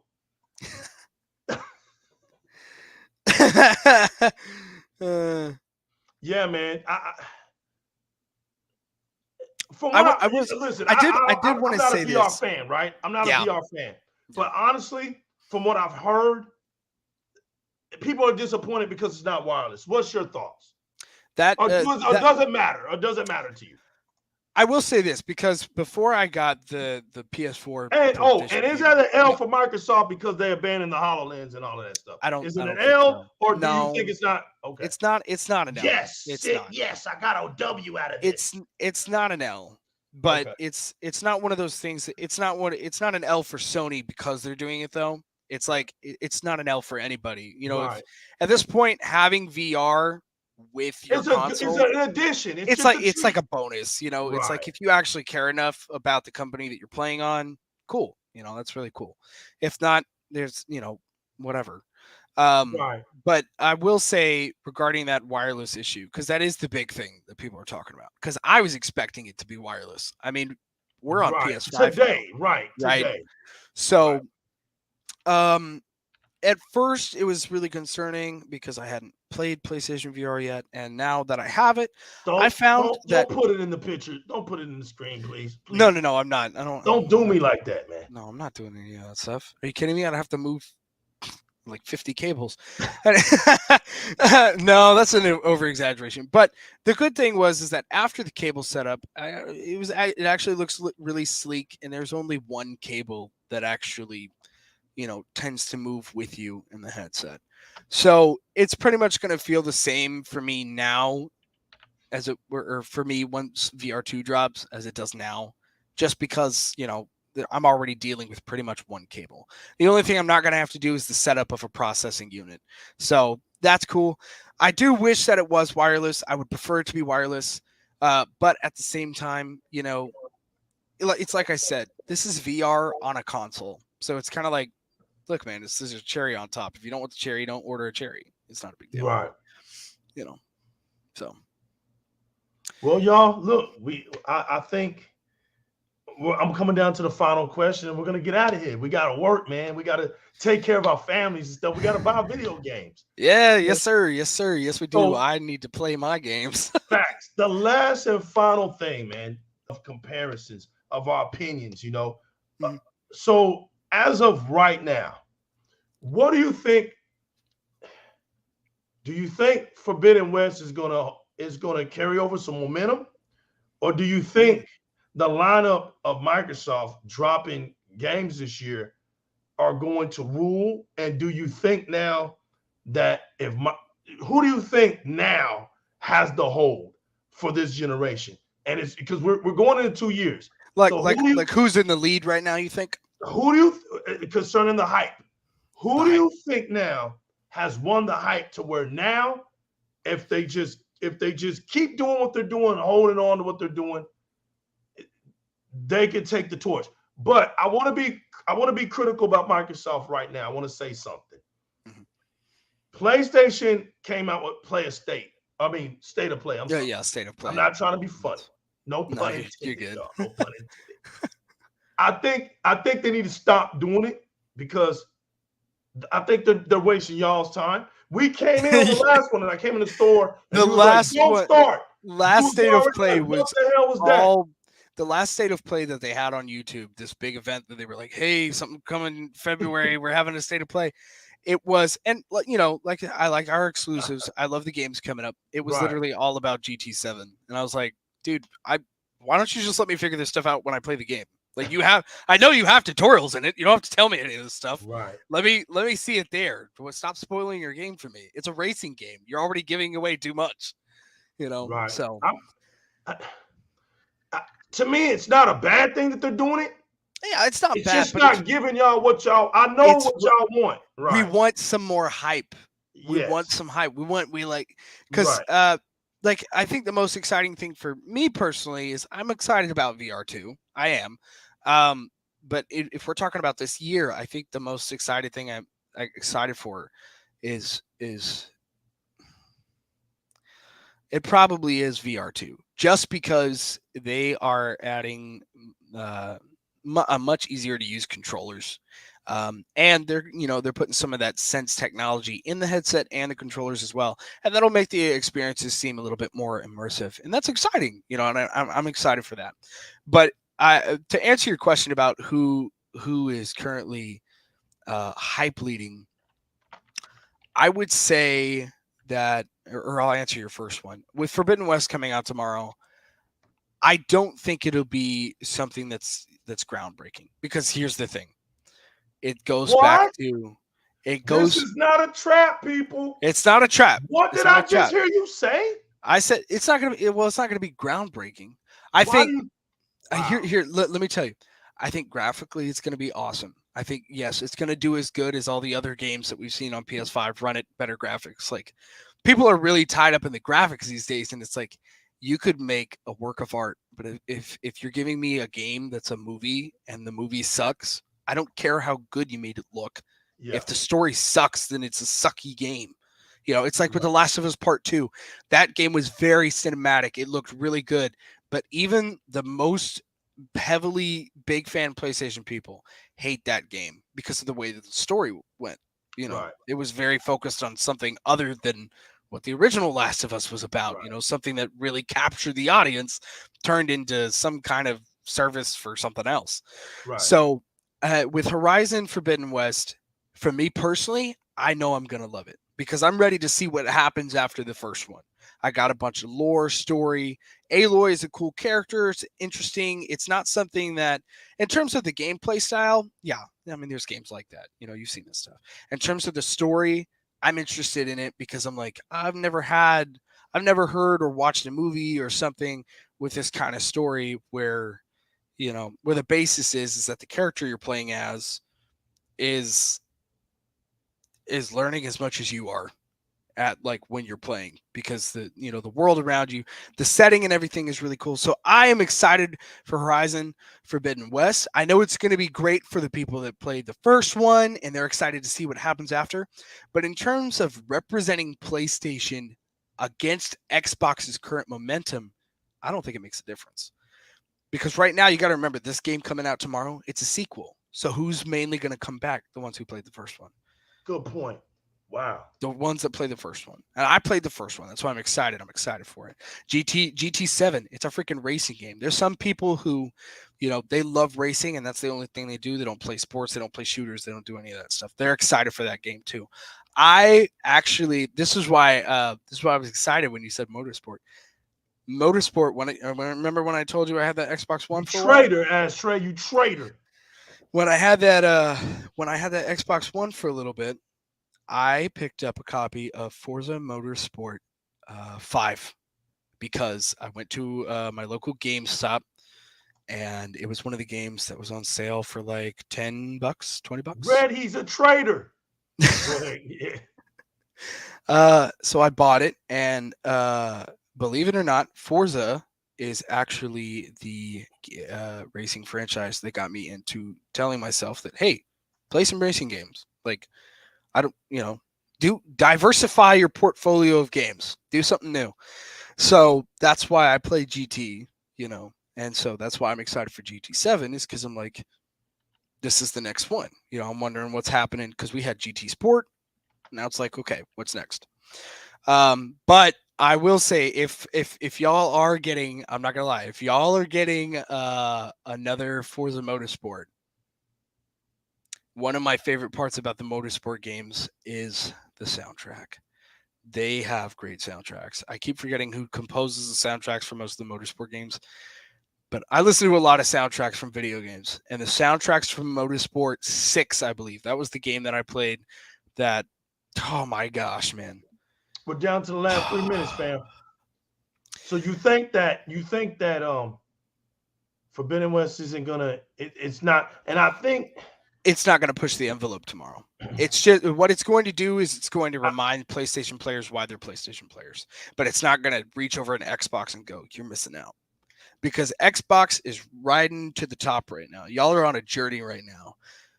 Xbox is buying these companies. They're looking at the future, and that's one of the reasons that I have been a PlayStation fan, is because PlayStation is always focused on, let's do the next big thing. Sometimes it's not with their hardware, sometimes it's with their games. It's like, hey, let's create the next coolest story ever, you know, something like that. And Xbox, you know, they've taken care of you guys really well. They've made sure that you had some backward compatible games. They make sure that you have a good service. But Xbox is about to break limits. They're ready to not only have those great benefits that they already have for you guys, but they're like, you know what? I think it's time. I think we should go ahead. Let's get some companies. Let's get some exclusives set up, and let's not restart the, you know, let's start to do something that's going to reach over to PlayStation players. Because PlayStation, for years, you know, like you said, we have our exclusives. It's always about the exclusives. Hey, look at our exclusives. Look at our exclusives, guys. They're all single player. Buy it so you can play by yourself. They're great stories, but ultimately, a lot of people who play on Xbox, one of the reasons I bought Xbox is because that's where most of the people play. If you want to play with friends, you pick up an Xbox, because Xbox makes it the easiest to connect with your friends, to make new friends. Xbox is pretty much a master of that, and that's where Sony falters. So Xbox is already delivering all of that, and now they're like, let's get some exclusives. And you already know from games like Halo, okay, and even Forza Horizon 5 that just dropped, they're good with live service. They automatically know how to get you in. Like, hey, here's a brand new game. You just started playing it, and yeah, you're playing online. You don't have to. If you don't want to, you can just turn it off. But yeah, look, here's players. Here's players to play with. You can play by yourself if you want to. But here you go. And if Xbox keeps that up with these new studios, with Bethesda, right, with Activision and Blizzard are kind of in a mess right now. The latest Call of Duties aren't so hype, but Microsoft has the opportunity to take something that's maybe not living up to its hype and go, let's show them how we actually can do things. How we're going to push the envelope. So I would say that at the moment that we're speaking right now, Xbox, I'll put it this way. Every single day, all right, I want you to remember this, ingrain it in your mind. Every single day, I wake up, I get on Google, and I Google PlayStation, and I click the news tab to see what's next because I'm hungry for hype. I'm hungry for hype. Y'all don't have to do that. Your hype just keeps going. I hear 3 months ago, oh, we're getting a new Spider-Man game. Oh, it comes out 2023. What do I do in between then? I Google what's new because there's nothing. That's the honest truth. Hold on, fam. That's the honest truth. I had the Twitter. That's what I do. Look at him. Look. That's right. I hang out all day on Twitter. No, listen.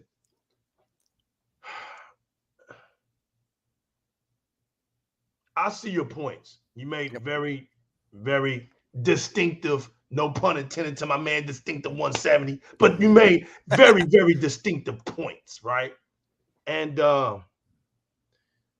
Elden Ring is going to be a problem. I think that's where the momentum stops for Forbidden West. I think the hype is going to go up because you're going to have people.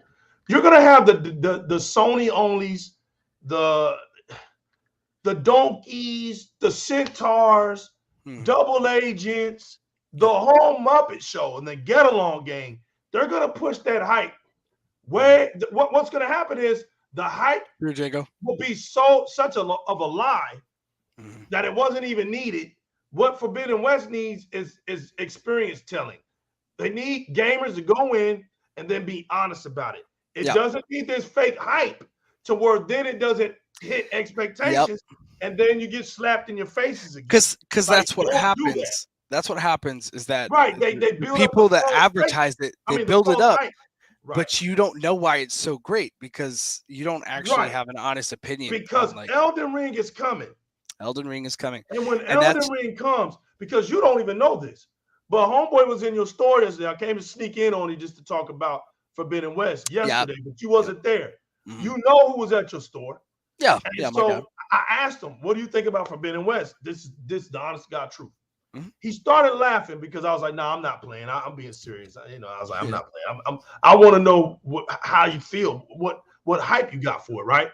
And he told me, just good stuff. This thing, way to help out the community, man. Shouts to Red Dead Panda. Man. He told me, he looked at me and said, man, I'm gonna be honest with you, bro. I don't think I'm gonna get it. And at first I was like, man, be quiet, bro. Seriously. No, and I asked him about it too. That's what he said. Man.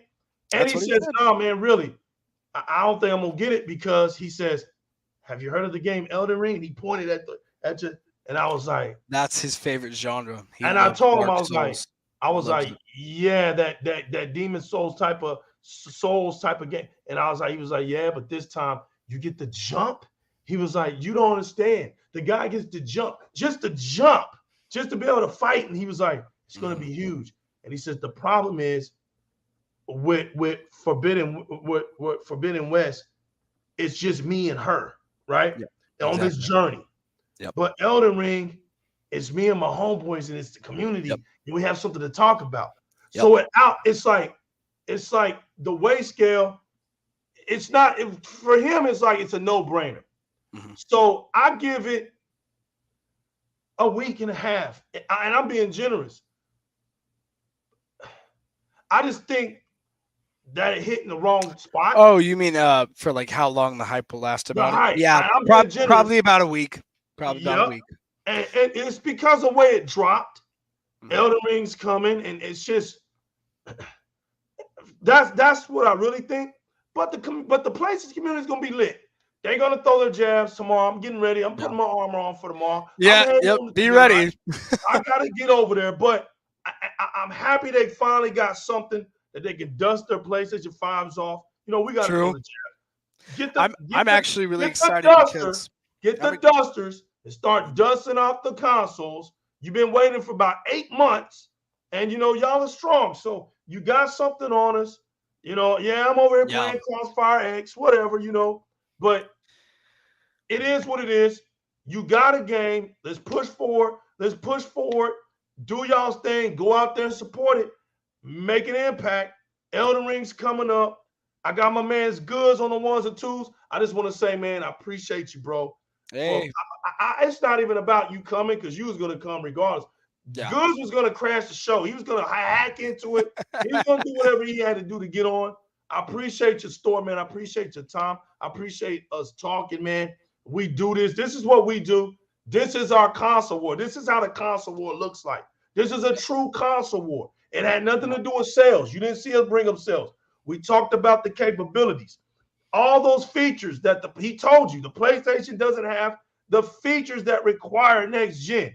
You have to understand that. And then you just got to be happy about how Sony can produce out of that.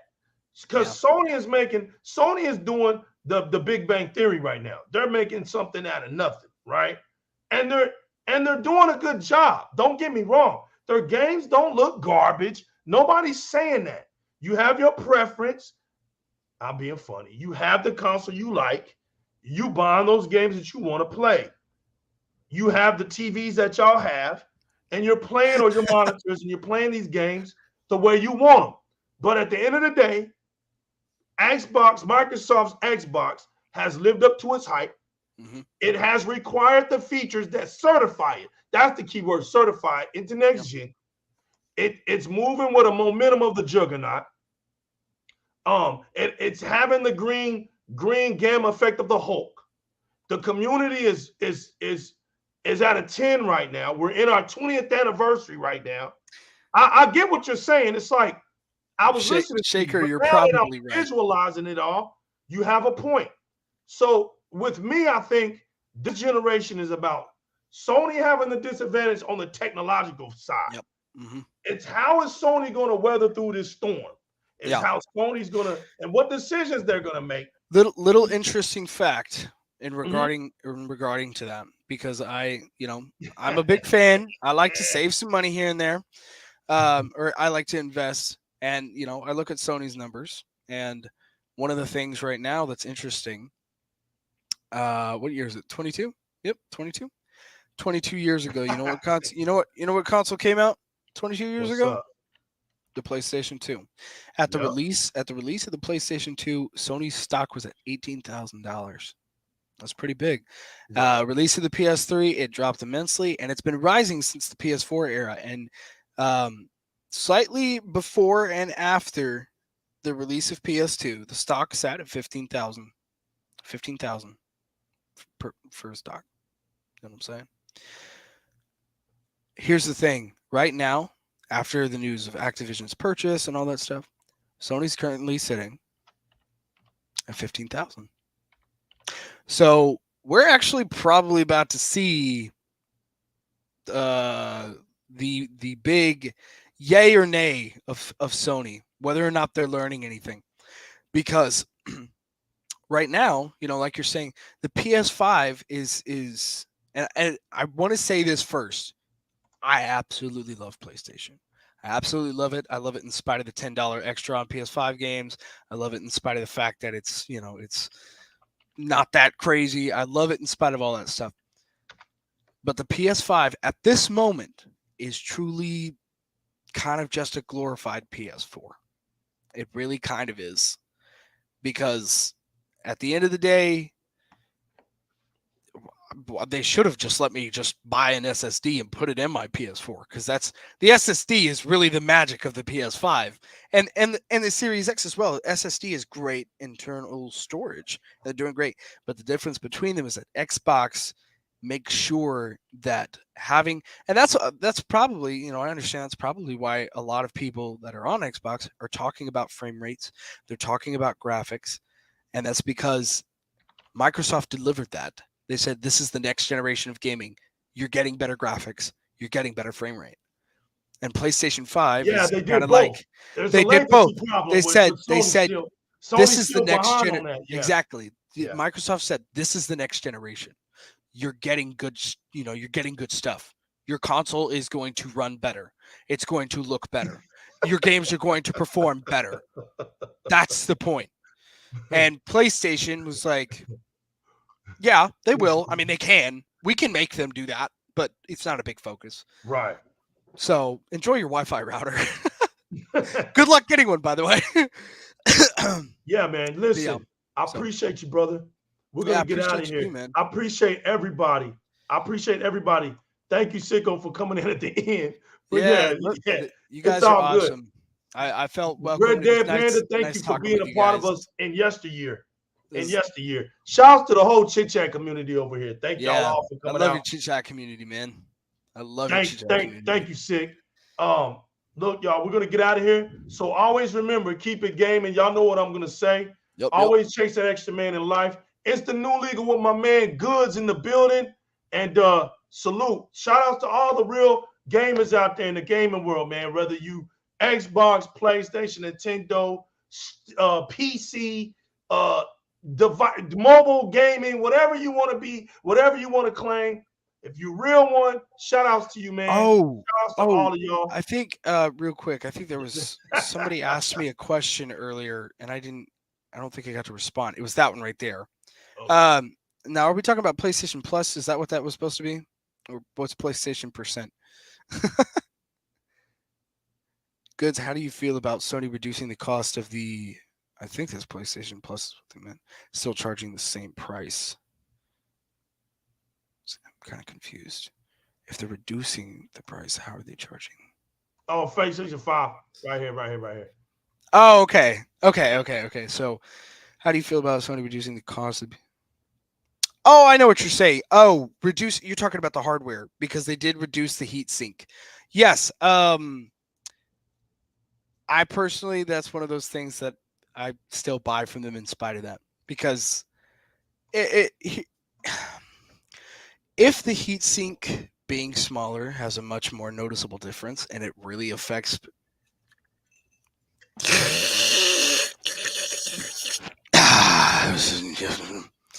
If it really, we out of here, y'all. I'm ready for this one. If it really affects the performance of the PS5, yeah, that's kind of an L. That's a big L. But from what I've heard, because those new models with the smaller heatsink have been getting sent out, performance is still doing well for what it should be doing as a PS5. So I'd say I think Sony just kind of noticed, like, I guess we didn't need that big of a heatsink. No wonder we can't build them fast enough. We're putting unnecessary pieces in. Yeah, that's what I think too, Sicko. I'm pretty much on the same page as you. But yeah, so that's pretty much my take on that. I just want to say, Di-RRec, thank you for having me on, man. Yes, sir. This was everything that I hoped it would be. I was super excited to be on, and I don't know, man. I know I'll see you around for sure. Yes, sir. Everybody, we out of here. Yep. We are out of here, man. I appreciate it. Y'all know what it is, man. Y'all know what it is, and we taking it out. Yo, thanks to everybody that's always supporting the channel. If you're new to the channel and you like what we're about, please subscribe to it. Hit the notification bell. You never want to miss another crazy episode. It's psychotic over here. It's cosmic, vigilante, toxic, crusading. We hate each other over here. Shout out to my man Six Slayer. Shout out to my man Teknoblast, Eli the Realist. Shout outs to JyzalGamingTV and the whole entire squadron leader, commander, Cobra commander of Fire Boss. I got to give a shout out to my man After Balls. I got to give a shout out to my man Sammy. The new seeder is going to be Sammy out of Canada as well. I can't wait to get him back in here. But Goods, thank you so much for the night, man. Am I allowed to plug myself? Some people are asking if I have Twitter. Well, do you have a Twitter? I do have a Twitter, and I barely. He's never on it, y'all. But no, well, I mean, I've started to get on it though because I kind of need to be on there. Because I'm also about to start posting. When that game drops tomorrow, I'm gonna do. I gotta come check you out tomorrow. I'm gonna be looking for you, bro. Yeah, so I'll be up looking there for you, man. Don't start. Play that game, man. You're gonna have to be honest. You're gonna be honest. We out of here, y'all. Tomorrow, Forbidden West. Place and community. Put on. Get out of here, man. Put on and get out of here. We glorify your 30 frames per second. Just put a little extra hot sauce in that plate, and y'all should be all right, man. We out of here. Any last comments? Hey, you want to say? Real quick, since he's asking, how do I comment on this thing? By the way, can I put in? Oh wait, never mind. Hold on. I did 100 IQ. I did 100 IQ. If you want to find me anywhere on social media, Twitter, it's just that. That's the tag right there. There you go, man. You can type it in there too if you want. Yeah, I was trying to do that, but I'm dumb, so I didn't know where to go. Anyway, but yeah, that was all I had. So yeah, we out of here, man. Shout outs to everybody. Thank you again. I love y'all, man. God bless y'all. Listen, be safe. God bless y'all, man. Was awesome, man. The truth is real. The truth is here. Hey, if any of you, we out of here, man. You know what? Peace, man. Throw it up. We out. Peace, man.